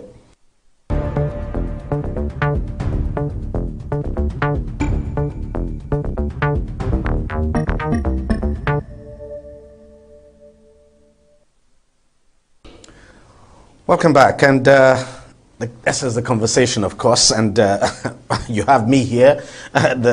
We have Nelson Ekujimi and, of course, Libros Oshuma in Abuja. Nelson, what are we talking? What are we talking next? We are talking about the governors, the recent developments with regards to the governors and their deputies' feud. Like we have seen it just yesterday. We got to know that an impeachment, proceedings, had been commenced against the deputy governor of Ondo State. And for me, when I saw the allegations raised against him of gross misconduct, it was laughable. That he tried to purchase a vehicle. Yeah, for 300. He took 300 million naira. 300 million naira from palliatives. So I want to ask: was it that when the governors went to Abuja to discuss the palliatives, and the federal government said they were going to share 5 billion naira for each state, of which some of the state governors came out publicly and said they have only received 2 billion naira. Was it that they received that money in cash or through transfer or through check? So for me, looking at the whole issue in Ondo State, it's an embarrassment, if you ask me, because what they have done with with those allegations against the governor, I wait to see them prove it.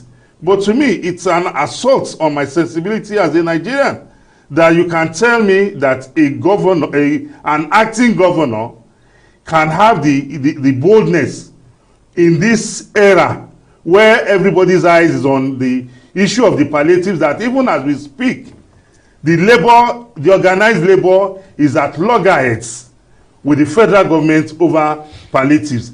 That somebody can wake up and tell me the governor tried to approve 300 that million. He actually approved. So for me, it's laughable. It's just a matter of calling a dog a bad name in order to hang it. And you look at the Edo issue also.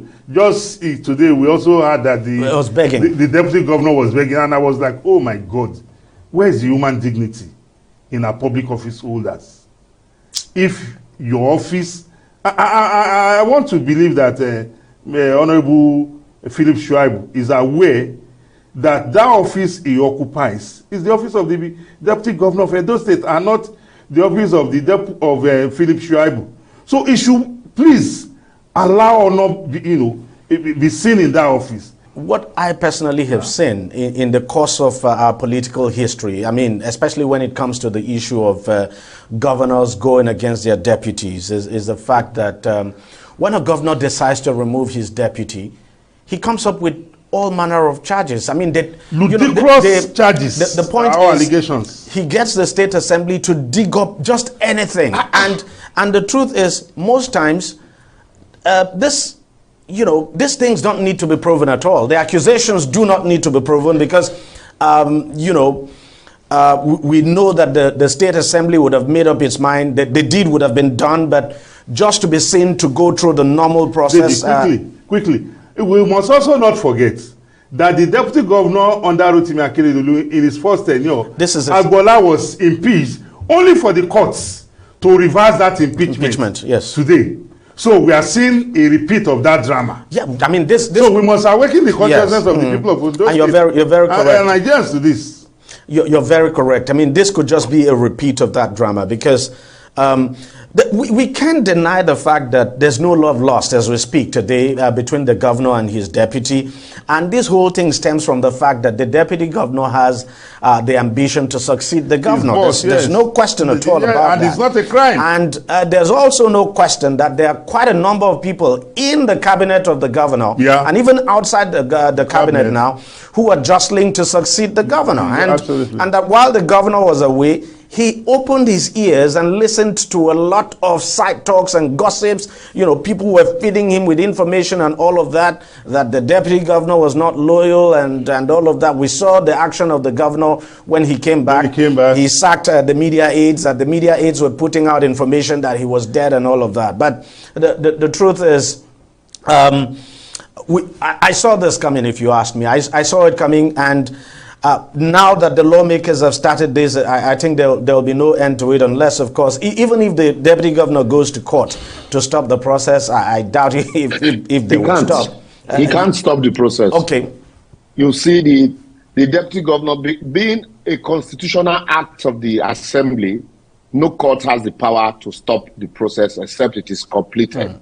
And because the court will tell you we have no power to stop the state House of Assembly from performing their constitutional duties. Absolutely. But the court had consistently held that you have, just like a section 188, you have section 188, subsection 1 to 10. And that subsection 10 talks about the court being robbed of jurisdiction once the process of impeachment is concluded. But the Supreme Court had held that you must comply with subsection 1 to 9 before you invoke subsection 10. And it is in that light that almost all of the deputy governor's impeachment that have been conducted have been quashed by the court, including that of Kogi.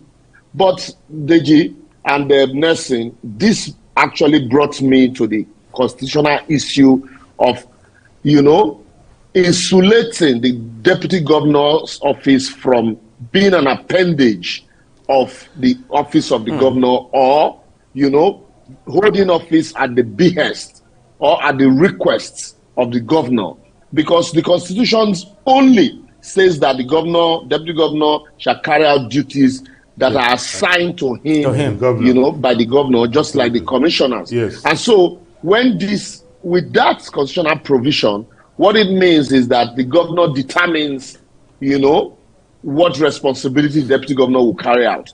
And despite the fact that constitutionally you cannot become a governor without validly nominating a deputy, to run with you, it's a joint ticket. And some people even vote for the governor because of their love for the deputy governor, just like in the case of a vice president. That's why you have, in Nigeria today, most of the parties, they have arrangement, north and south arrangement. And then another thing is the fact that now, like in my state, unfortunately, what I call them is you have an Alawada, who is the governor, you have a deputy Alawada, who is the deputy governor. So because I saw him, he makes the office look like, is an extension, a personal office. And so I actually miss my governor. I want that our relationship to come back. For me, I felt that was embarrassing. Brothers are here. And I just laugh. Very embarrassing. The office of the deputy governor is being ridiculed. The best thing you can do is either resign from that office and fight the cause and use this as an example to insist on constitutional changes and the fact that the deputy governor's office should be maintained and should be sacrosanct, even though the law says duty shall be delegated to you, it does not mean that the governor can so ridicule that office. I know you're talking about... The governor moved you away from your office. He moved you away from your office, and you're begging him. And both for Ondo and Edo, the two states are close. The core at the center of all of this is ambition. That the deputy governors, deputy governors are ambition, and then the governors treat them anyhow. And then you see the other one talking about his Catholic brothers and forgiveness. Honestly, and I'm happy you saw. I'm happy you saw that, Libros. I'm happy you saw that. I found that very embarrassing. I mean, this was just a day after the deputy governor himself had gone to his own office and he was locked out. You know, I was surprised that the deputy governor would now come out to say he was begging the governor that he should forgive him. So what crime did he commit against the governor? First, he went to court. They told him to go get the case out of court and apologize to the governor. He did that. He begged.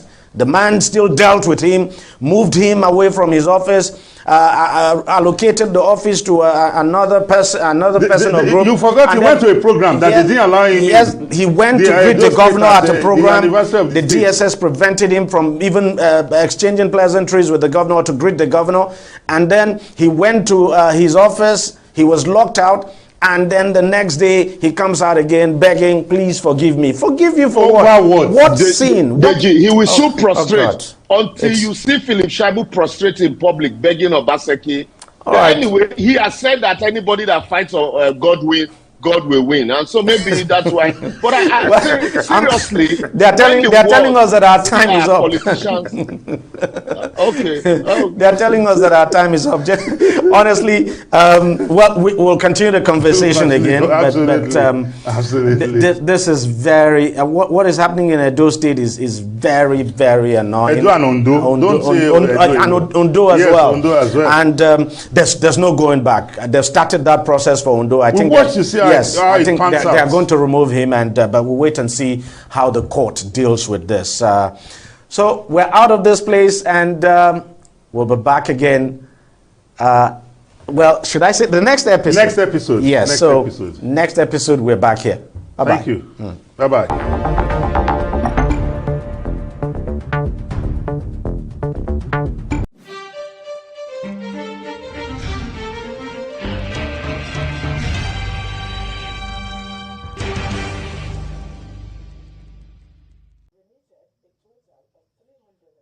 If I die fighting for justice, I will have no regret. I live to fight for justice, and that's what I will do.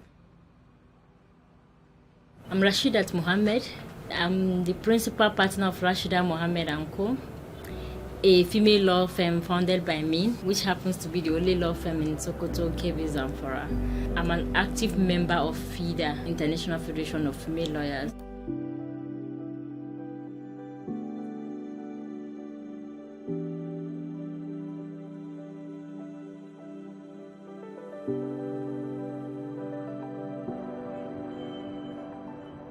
The main reason why I set up this place is to advocate for women and children to render free legal services to less privileged, vulnerable ones. I've seen series of gender-based violence, and I've not seen enough people coming to speak against it. Issue of gender-based violence is not about being an illiterate or not. Even educated people are being violated. Once somebody's child is raped, even if you punish the perpetrator, you cannot return back her virginity. It's a lifetime scar.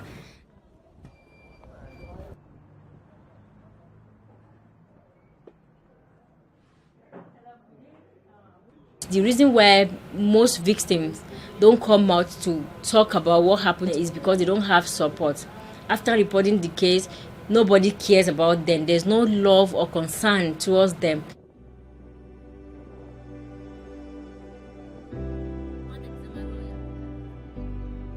In order to encourage others to come out to speak against violence or child abuse, let me make them as part of my family. So any victim that I've helped From the day I help you becomes part of my family, and I visit them every 2 weeks.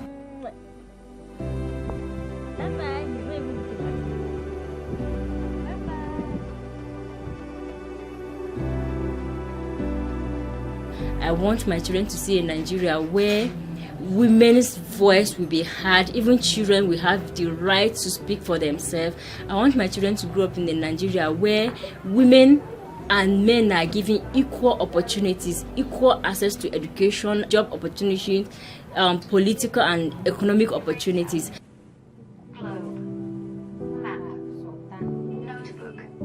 For women and girls, I'm calling on all of us to be an advocate for ourselves. We've been talking about gender-based violence for a very long time, but I've hardly seen people coming to act against it.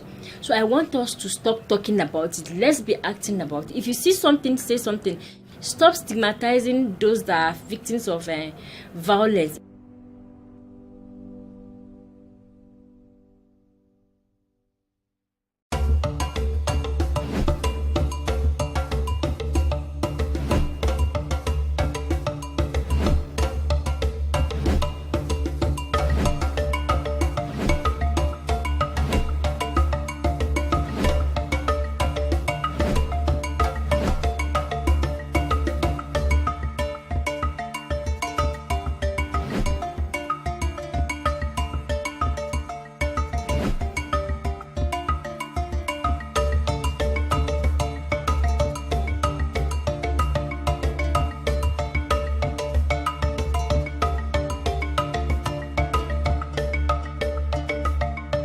What we're having here today, the theme of the exhibition is wet in waste. That is, what are the waste you can get from waste product, that is coconut shell.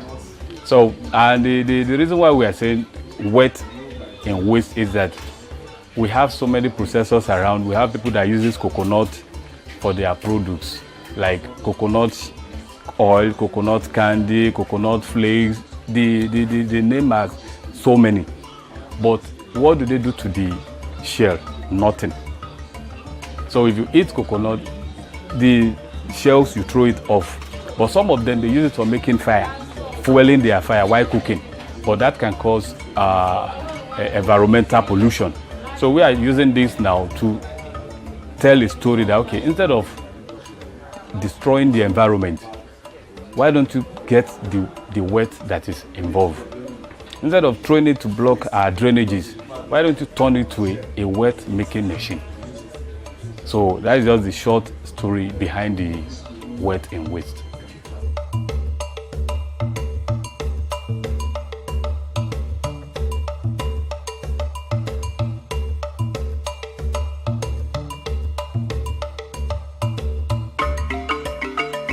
Aside from that, it is unique and nobody is using it for anything.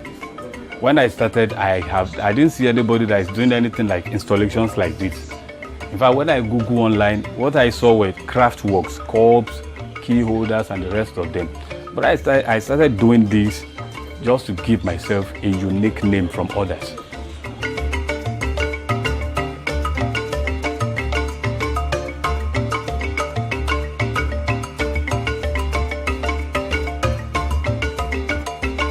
The response has been very, very good. Though initially when I started, people were like, what type of thing is this? They gave me so many names.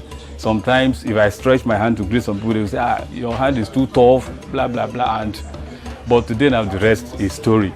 And initially the acceptance was not there. I was giving my souvenirs to people free of charge. But now I sell them at good prices. The funny thing about the Circle of Nigerian Coconut Artists is that we started in February. The dream just came, okay, why don't you bring these people that are doing coconut craft together? I have some of them who are my participants that I've trained over time during workshops.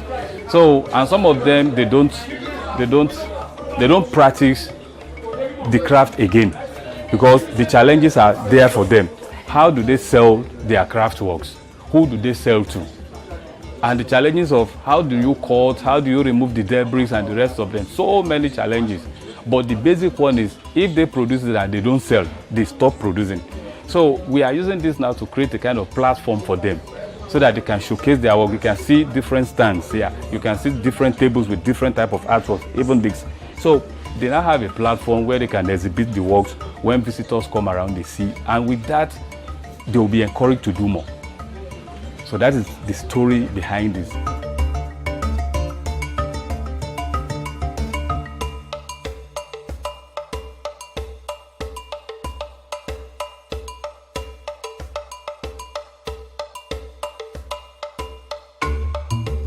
What we do is we'll cut the shelves.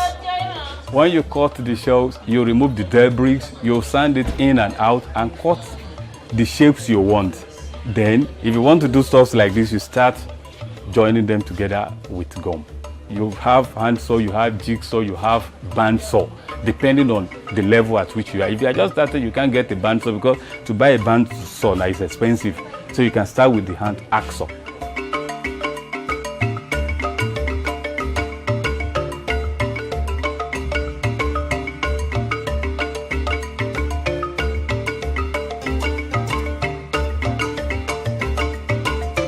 Is going viral, and another thing is that we are taking it to the 5 divisions of Lagos State. After Badagry, we are going to other divisions. We have Ikorodu, we have Epe, we have mainland. So we are taking this show around there. So if we have the opportunity of showcasing it 10 days in other divisions, so we'll do, just to encourage the young ones around so that they can join us in removing debris from my environment and turning it to waste. To wet.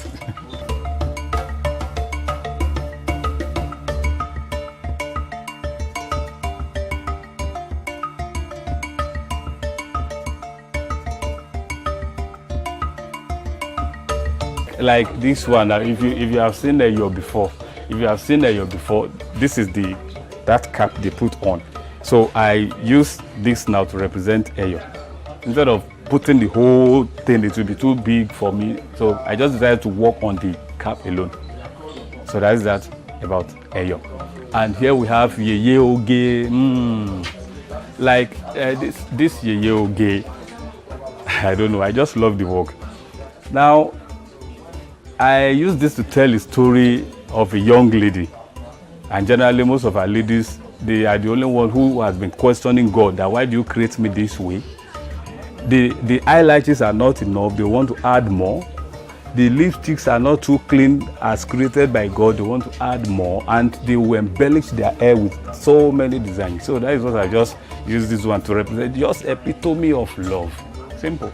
The Last Supper that Jesus Christ had with his disciples. Now, I use these ones here to represent the disciples, and this is Jesus here. If you count, you see 1, 2, 3, 4, 5, 6, 7, 8, 9, 10, 11, 12. Those are the disciples, and this is their table. And while eating your drink, you need a jug to fetch water from. You have that, you have the cup, and you have the fruit. Instead of putting amala and the rest, I decided to use just fruit. This is August meeting. Yes, now August meeting is popular among our friends from the East, whereby they have their colorful attire, uniform attire, and they celebrate themselves, the women mostly. So that's why I have about 3 women there with different gele and the rest. This one now, I titled it the National Summit.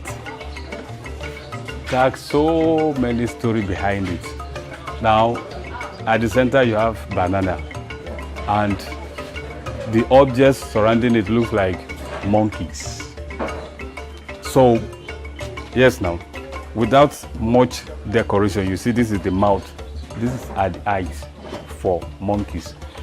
Now, but I'm using this now to represent the Nigerian setting or the Africa setting, whereby we have delegates, people who will send them, okay, go and represent us. But they are not particular about the people that sent them. When they get to the zoo there, or when they get to that area whereby you have flowers, you have adorable things around them, they forget those of us who sent them. The only thing they are particular about is the national cake. So I use the banana here now to represent the national cake. So that is what all of them are after. They have adorable things. That's why I use leaves, just to represent things like flowers. So in the midst of flowers, you know, you'll be happy, oh wow, you are surrounded with beautiful things.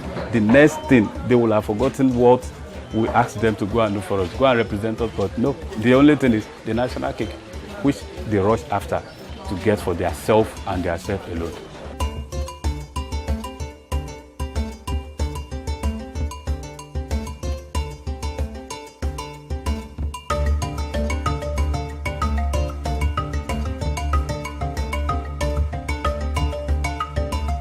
My experience as one of the artists is that we, in this part of our area here in Badagry, we that are involved in this kind of work is not well appreciated, in the sense that, you know, here this is our area. Coconut, Badagry is predominantly recognized with coconut. So, and as a result of that, while we are doing this thing, they did not see any value to it. So, like Jesus Christ does not have value at his own time. So that is the similar story that we are having towards this. But outside that, we are using this thing to promote our culture, to know that this craft can bring economical value for our teeming youth. This product, this work we have involved in, can bring a kind of job creation for people. Little do we know that craft work of this nature can transform this coconut craft, the coconut shell, from the waste product they used to know it for, to a valuable thing. Before, in this area, after extracting the oil is one of the valuable things extracted from the coconut. Then coconut completely is a valuable tree, but the shell is they throw it away, or they burn it. Nobody knows that it can be transformed to a valuable thing. So that is why we are involved. Now coconut is going to an extinction with the activities of other activities around, but engaging this shell in transforming it to a valuable things of this nature, so people can know that we can begin to use it even to better our life. It has more economical value. So if people engage themselves in doing it.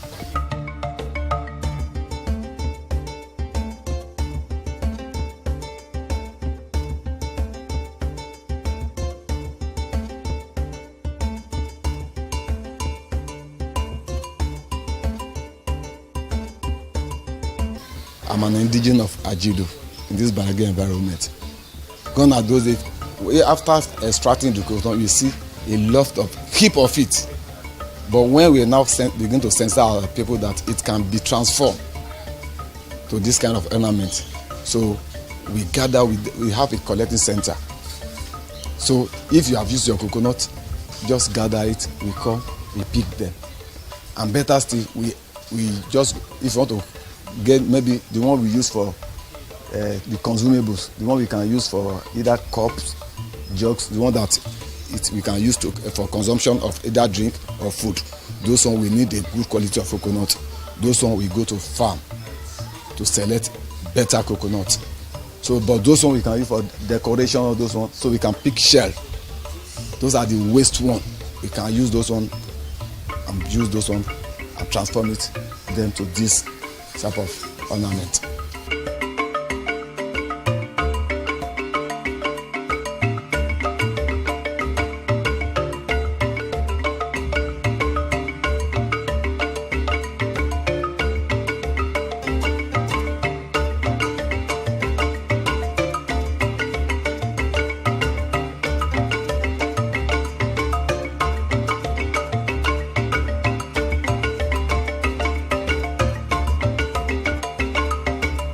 The publicity, we thank God a little bit for the immediate past supervisor for tourism and education. Honorable Samson Onayo Akpata. He has been helpful in that regard by collaborating with us in sensitizing people. So we train the like-minded, those that have interest. We train them, and then we do our publicity. Like this event that is going on now, it is one of the first of its kind in this Badagry. It's just to publicize this and to create the awareness that something of this nature is ongoing. It has come out and have come to stay. So we, the craftsmen, are highly involved in this, and we are ready to partner with whosoever that is willing to partner with us, even to give it more publications.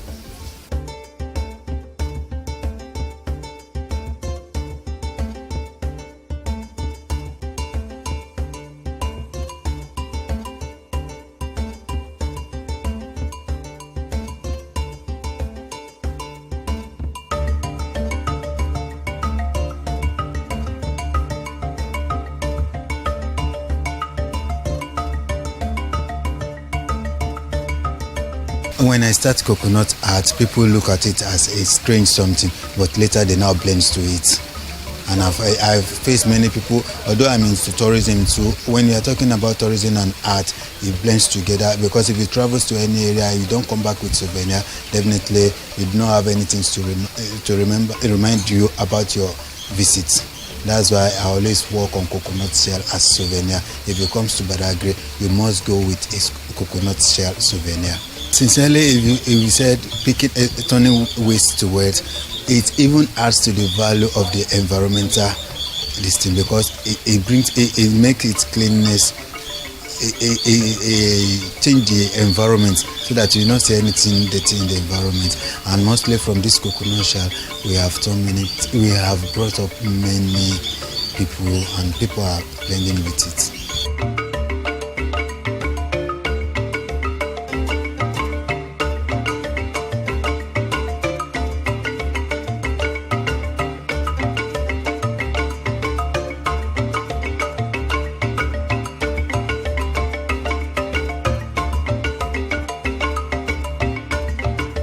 I named this remembrance.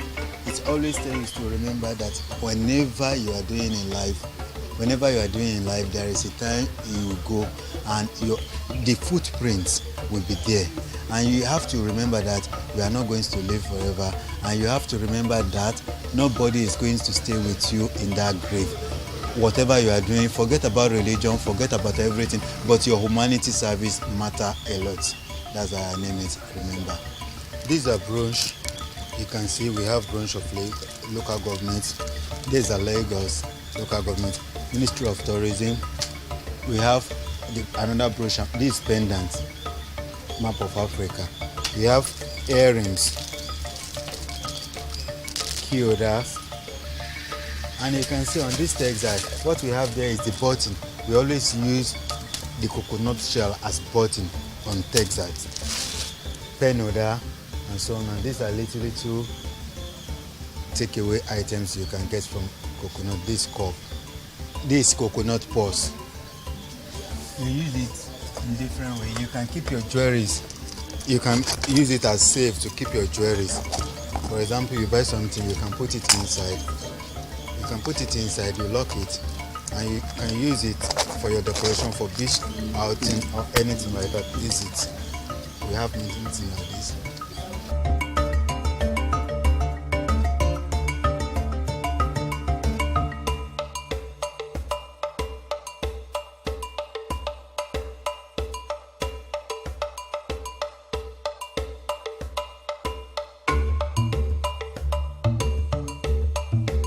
What is here is Wash Go International, actually. It's of international standard. It's unusual, unexpected, and I think this man needs to be celebrated more than what we are seeing. We know that the level of unemployment right now in Nigeria is really high, and if there was a way to get this skill to more youths, and especially with the advent of social media, I think there's so much that can be done with what is here. Yeah. it will help this country as a whole. This is the kind of thing that I came here all the way from Ikorodu, and I'm sure if a lot more people knew about this, it will bring a lot more people here, and it will boost tourism here.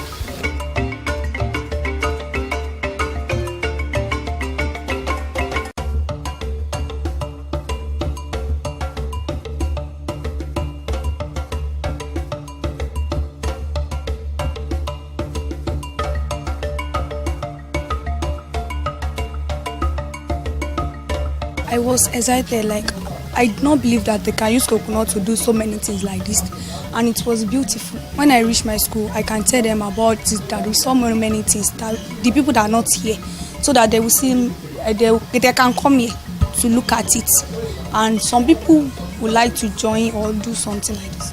I can now see that coconut is very important in Badagry, that we can use it to do many things. And when I see it on the ground, I can pick someone to do like the kioda, me too, I can try. And I can encourage some people to look at it, that coconut shell can do many things, that we can use it to do jug in our house, and spoon, and the kioda minces.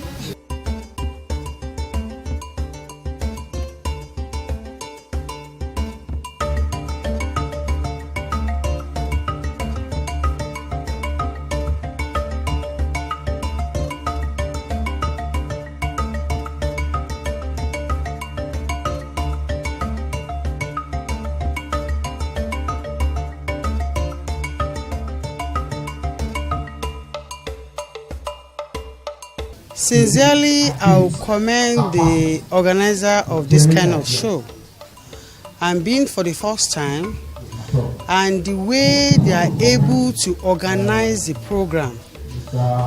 Before this time, I have to question them. I do question them that why are they using Badagry for the starting points, due to some challenges that we have to come down to this place. But upon everything, they said the symbol of this show is coconut, and we are well known as a place that we produce coconut, granules and coconut a lot, and there is no need for them to showcase the first program in another place. And the main thing behind this event is for them to know the value and what the end product of coconut, what we can derive from it, so that it will not be wasteful, at least creating wealth out of nothing. Sincerely, I'm overwhelmed.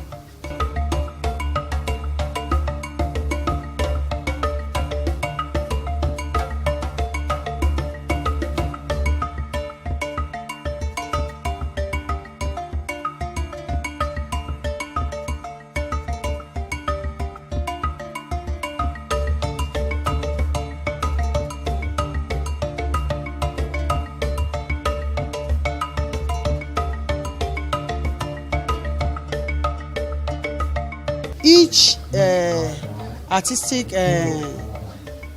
design, the kind of way that the organizer name each one, and the explanation to us, sincerely, that shows that the artists know what he's doing. Likewise, there is a lot of vision, there's a lot of profitable something for every individual. As a starting point, what they have over here can meet up international competition.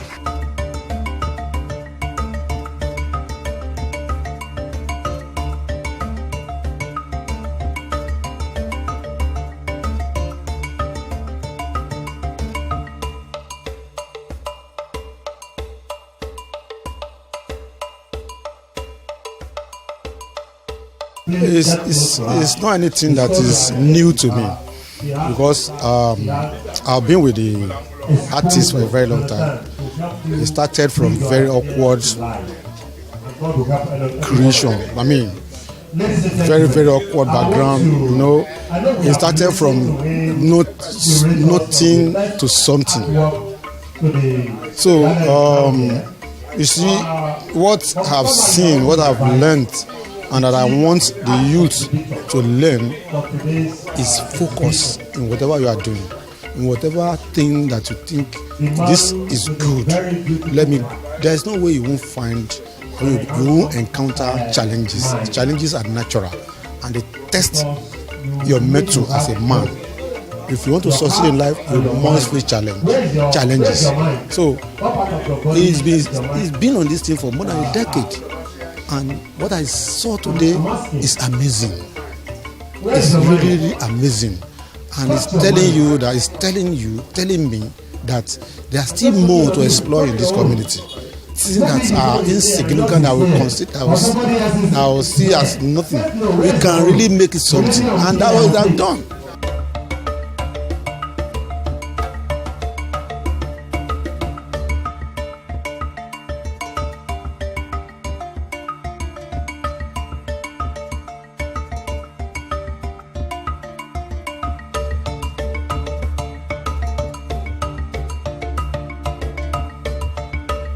This is the identity of Badagry.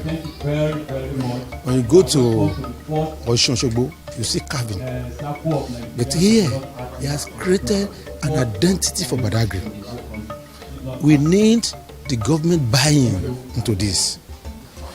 He has a lot to offer in terms of all this. But the government has to come in to support him. There's still a lot that can be achieved, that can still be created out of this nothing that we are seeing as coconut shells. There's still a lot that he has proven that. There's still many things that can still be done, that can be achieved in terms of creativity. So, but he alone, and he's been struggling for more than a decade, that he's been able to take it to this level is miracle. Honestly, it's miracle because he has been doing all alone. Okay, you can see what, for instance, I expected that before we, just ordinary citizens of the community, come here, we expect that other dignitaries will have come here to open it. So that encourages the artist. It inspires him that his effort is being recognized and acknowledged. But when you don't have things like that, sometimes you kill spirit. So we need government buying. We need the support.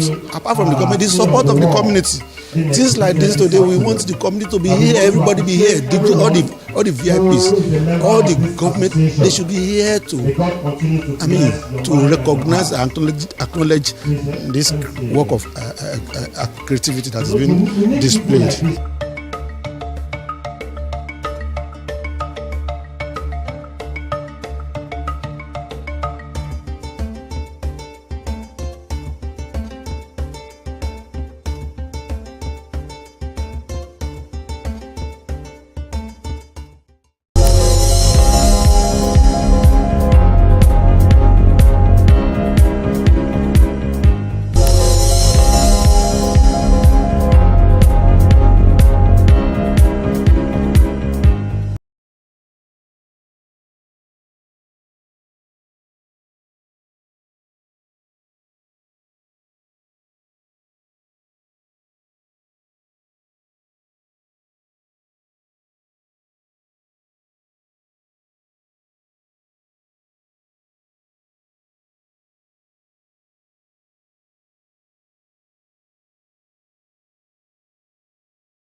Incident says that the gunmen invaded the community at about 3 a.m.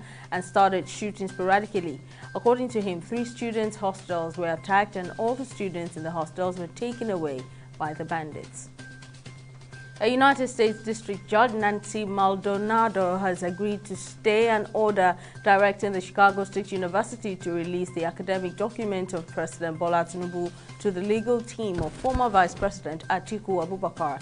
The hearing came up on Thursday night after the president's lawyers filed an emergency motion seeking a delay in the implementation of the self-effectuating order directing the CSU to comply with Atiku's subpoenas till Monday. As the ultimatum by the Nigeria Labour Congress (NLC) to the federal government to address the mass suffering and pains occasioned by the removal of petrol subsidy expires on Friday, the leadership of the Congress is set to meet next week to decide when to begin an indefinite nationwide strike. According to reports, the Minister of Finance, Wale Edun, and the Minister of Labour and Employment, Simon Lalong, alongside the Vice President, Kashim Shettima, are putting together a package including wage awards to be presented to the NLC leadership. In its efforts to reduce the mortality rate of women in Adamawa State, the government is set to begin vaccination of young girls between the ages of 9 and 14 years against the human papillomavirus, which is responsible for cervical cancer in women on Monday. This was disclosed by the chairman of the State Primary Healthcare Agency, Suleiman Bashir, on Friday in Yola. Bashir said the exercise would begin on Monday in the 21 local council areas of the state and is expected to last for 5 days. On business, the daily volume of trade on the Nigerian Exchange Limited has increased by 98% to 1.12 billion units on Thursday as investors lost 35 billion naira at the close of the trading session. Based on NGX data, the surge in the volume of trade was driven by Universal Insurance, which had over 6 million units of its shares worth 134.21 million naira traded in 148 deals. Owando PLC followed with over 100 units of shares valued at 1.46 billion naira exchanged in 1,656 deals. Sudan's army chief has warned the United Nations that months of war in his country could spill over into the region and has called for international pressure to be placed on the paramilitary forces he is fighting, including their designation as terrorists. Army leader Abdel Fattah al-Burhan, speaking at the UN following a string of foreign trips, called on the international community on Thursday to designate the paramilitary Rapid Support Forces (RSF) as a terrorist organization and to target its sponsors outside Sudan's borders, an allusion to ties with Russia's Wagner mercenaries. And a sports head coach of Nigeria's under-18 women's handball team, Shitu Agbola, says the team will not give Egypt too much respect when both clash in the semi-finals of the ongoing Africa Women's Youth Handball Championship in Monastir, Tunisia on Friday. Both opinions are free, facts are sacred, but truth is universal. How, in practical terms, can we, for instance, de-escalate the tension? President must see himself as the President of the Federal Republic. We know where the enemy is. 3 places. The Lake Chad Basin, the border area between Nigeria and Cameroon, and then the Sambisa Forest. On TV360, we give you a complete dose of everything. Opinion, facts, and undiluted truth. I hardly believe what politicians are saying in this part of the world. A new Nigeria is possible, a future is possible. We delve into the issues, dissect it so that you can understand it, use it to take action. I don't think there's any need for any governor to look for grant for ranching. TV360, dissecting the issues.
장애인은 우선은 사실 무언가를 잘 못한다. 그리고 일반 사회에서는 또 경제적인 효용성, 장애인을 포함시키려면 돈이 많이 들어 라고 하는 이런 편견들이 있죠. 장애라고 하는 디서빌리티는 사실 각각의 장애인이 내 등에 짊어지고 다니는 게 아니라는 거죠. 근데 그게 가지고 있는 것으로서 자동으로 장애가 발생되는 게 아니라 사실은 내가 가지고 있는 그런 결함들이 나를 둘러싸고 있는 사회적 환경 또는 사람들의 태도 이런 것과 부딪혀서 이제 상호작용을 할 때 그때 이제 장애가 된다는 거죠. 그들을 disabled 하게 만드는 거는 그들 자신이 아니라 우리 사회다라고 하는 거. 그러다 보면 이제 우리 동시대를 살고 있는 우리 개개인의 어떤 책무성 이런 것들이 좀 느껴질 거라고 생각합니다.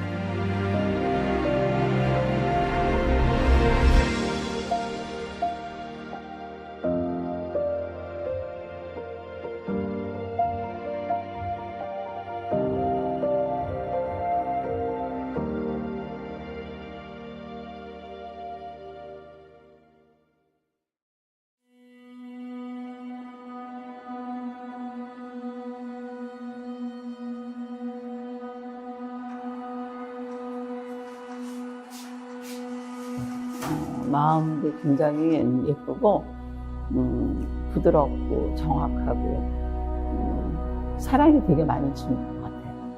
근데 이제 대부분 자폐 친구들 갖고 있는 강박이라는 불안 때문에 겪는 어떤 도전적인 행동이 이제 오해를 일으킬 뿐이지 한솔이 자체로서는 정확하고 사랑 많고 늘 나눌 준비가 되어 있는 친구 같아요. 오늘 엄마 봐요. 앞에. 늘 하는 얘기지만 뭐 스케치북이 감당이 안 돼서 나중에 A4 용지와 한 문씩 하는 거를 하루 아니면 하루 반 만에 다 소진을 했거든요. 어떤 분들은 너무 그 그림 좋다고 하시는 거예요. 저는 너무 싫은 거예요. 왜냐하면 무슨 그림을 그리고 나서 자기 감정에 쑥 들어갔다가 거기서 막 헤매는 느낌을 받아서 그 한소리로서는 너무나 큰 자폐에 있는 것 같아서 제가 그걸 빼내느라고 그림을 못 그리게 했었어요. 청소년기에는 이제 이렇게 그룹으로 할 때만 그리게 했고 어렸을 때 그런 상처 때문에 굉장히 예쁜 색을 다 칠해놓고도 그 위에다 검정색으로 다 뒤덮었어요. 근데 그림은 성장인 것 같아요. 그 아들의 그림, 어릴 때 그림을 쭉 보면은 이게 성장이고 심리적인 변화구를 볼 수가 있었던 것 같아요. 그래서 어렸을 때는 예쁘게 칠했다가 새까만 색으로 다 엎었다가 그 새까만 색이 없어지고 예쁜 색이 남아있다가 나중에는 선으로 또 자기 마음을 표현을 하고 점으로 표현하고 그렇게 그림 성장을 하는 것을 보게 되었습니다.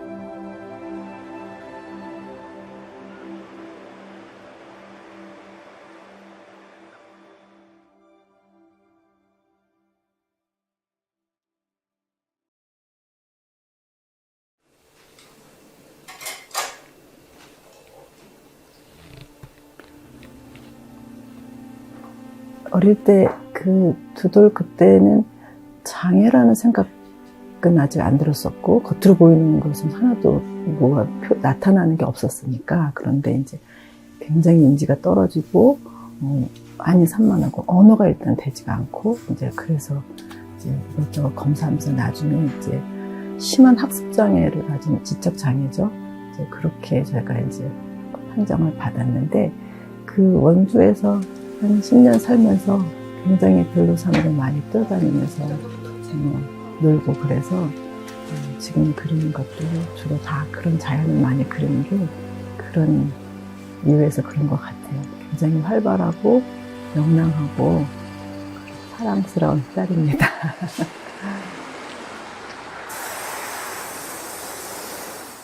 혜신이가 정말 감성이 풍부하다는 걸 제가 알았어요. 그렇게 감성이 풍부한 아이니까 막 흥분해가지고 막 무슨 말을 하고 싶어서 막 뛰어와서 뭐라고 하는데 못 알아듣겠으니까 뭐라고? 그러면은 또 한 번 말할 때 그러면 그다음에는 그냥 아니야 그러면서 이렇게 시무룩해서 가고. 그러니까 제가 그걸 볼 때마다 마음이 너무 슬퍼서 얘가 갖고 있는 이런 막 그 흥분되고 격한 그 뭘 봤을 때 기쁘고 막 이런 것들을 얘기하고 싶은 걸 말로는 안 되는구나. 엄마조차도 그걸 못 알아듣는구나. 내가 그러면 그림으로 한번 네 마음을 표현해봐라. 그러면서 이렇게 그냥 그림을 그리게 해준 거지. 무슨 뭐 화가가 되러 무슨 그런 무슨 생각도 해본 적도 없고. 근데 그래서 하기 시작했는데 조금씩 우리 발달장애 아이들 몇 명이 그룹으로 선생님한테 이렇게 지도를 받았는데 그 선생님이 그러시더라고. 혜진이는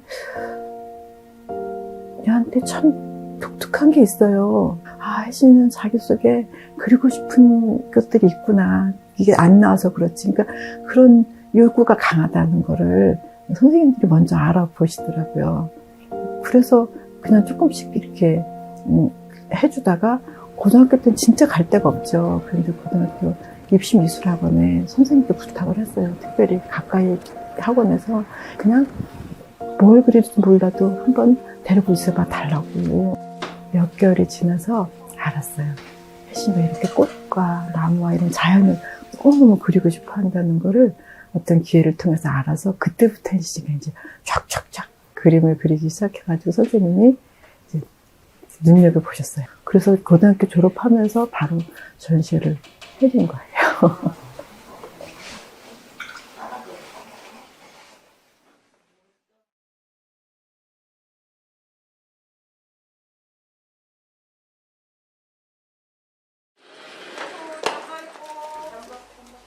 WHO가 2011년도에 월드 리포트를 발간을 했어요. 근데 거기에서 밝히기를 전 세계 15%의 인구, 즉 10억 명 정도가 장애인이라는 겁니다. 근데 그 수치는 우리 7명 중에 1명이 장애인인 거예요.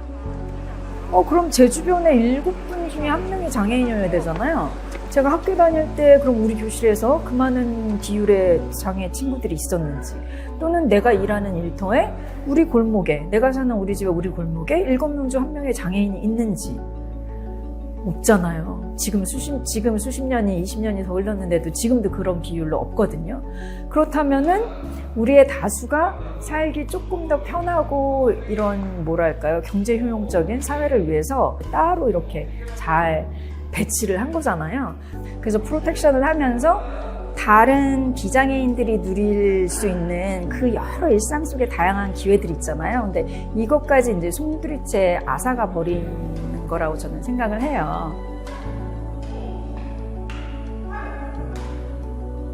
In the Asia Pacific region, there are about 470 million people who are of working age, and data shows that disproportionately persons with disabilities have difficulties finding decent work, and this leads to increased rates of poverty among persons with disabilities. And we have found throughout history social exclusion and social injustices and inequality, they all lead to conflict and social discourse. So in order to prevent conflict, it is absolutely critical to make sure that everybody is included in these efforts to build a harmonious and just society.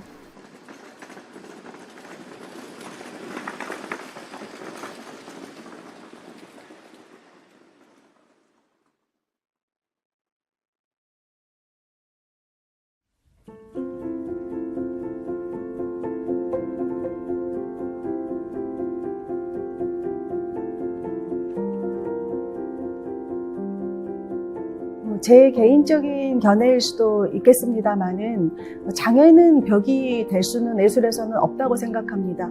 장애에 대한 그 편견은 학습이나 경험에 의해서 생긴다고 생각을 했어요. 인간 본성이 편견이 있다라고 말하는 사람도 있습니다만은 학습이나 경험에 의해서 편견이 생겼다면 좋은 경험과 학습으로 편견을 줄이거나 없앨 수 있다라고 생각을 했었고, 장애인들은 항상 뭔가 은혜를 받는 존재, 우리는 베푸는 그 존재라는 게 사실은 쉐어가 아니라 디바이드라는 개념이 강해서 그런 거를 깨고자 이번 전시를 마련했습니다. 이번 전시는 그 아셉 2020에 이어서 그 두 번째에 해당하는 그 발달장애 아티스트 특별 초대전입니다.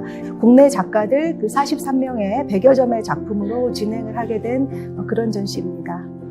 예술의 전당은 저희 나라에서는 그 가장 큰 전시장으로서 그 보통 그 일반 작가들도 이쪽에서 전시를 한번 하는 걸 큰 영광으로 이렇게 생각을 합니다. 상업 전시에 이번에 틀을 마련을 해서 무조건 기회만 주는 게 아니라 제대로 된 좋은 기회. 그러면 사람이 이렇게 작품을 보는 눈도 달라지거든요. 그 장애인들에 대한 전시는 그냥 와서 봐주는 거.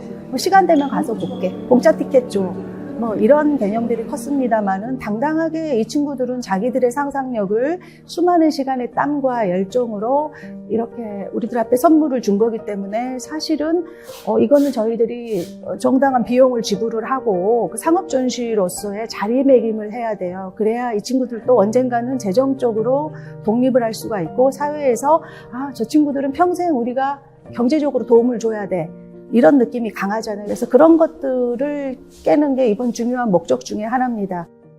비장애 작가들의 작품들보다 더 상상력이 뛰어나다고 느꼈습니다. 네. 너무 멋진데? 쉬어가지고 감사합니다. 네. 너무 멋져요. 작가님과 같이 사진 찍어서 되게 기분이 좋았는데요. 우리 이제 비장애인, 우리 사회에서 그분들을 충분히 받아들여줄 그 마음이 되어 있고 어떤 조건이 되어 있을 때 이분들의 재능이 사회에 기여될 수 있는 그런 기회를 줄 수 있지 않나. 그럼 그게 비장애인들에게도 도움이 될 수 있는 그런 장이 있을 거라고 분명히 생각하고요. 더 많은 이런 기회가 있었으면 참 좋겠다고 생각이 듭니다. 네, 사실 세상은 이미 본래적으로 다양하다고 생각합니다.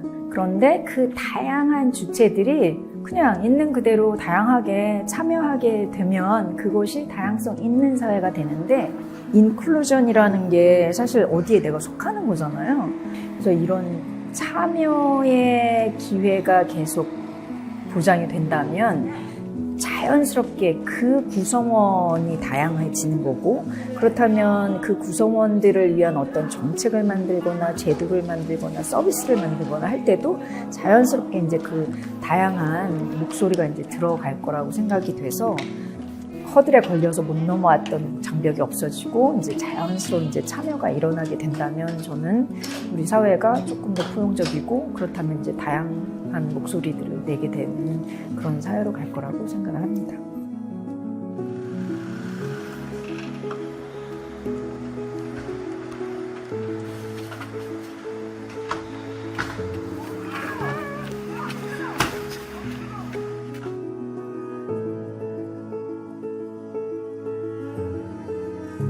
우리 모두가 조금 더 오픈해서 비껴주고 이해해주고 좀 참아주면은 더불어서 함께 잘 살 수 있다고 생각이 들어요. 이 사람들이 겉으로 보이는 모습과 보이지 않는 이 사람들의 내면의 생각들, 마음들이 세상을 보는 눈이 이렇게 찬란하고 이렇게 다정하고 이렇게 재미나고 벽이 없구나. 저는 개인적으로 회신하고 살면서 인생에 정말 뭐가 본질일까, 뭐가 정말 중요한 걸까라는 거를 매번 생각하게 되거든요. 효율적인 것으로 너네들은 보여줄 테니까 여기 있어, 우리끼리 갈게, 이렇게 하는 것은 실적이 좋을 수 있지만 과연 그것이 질 높은 삶인지는 생각해 봐야지 되는 거죠. 이 장애 문제는 각 가정에서 해결할 수 있는 문제가 아니에요. 같이 가야 돼. 사회가 같이 가지고 그리고 이웃이 같이 가지고 더불어서 살아야 된다고 생각하는데 공평한 건 뭐냐면 우리에게 없는 게 그들에게 있어요. 그들에게 없는 게 우리에게 있잖아요. 그거 사실은 교환하면 된다고 생각해요. 우리가 가지고 있는 건강함을 나누고 그들이 가지고 있는 다름을 우리가 받고 있고 이러면 정말 멋진 세상이 될 것 같아요.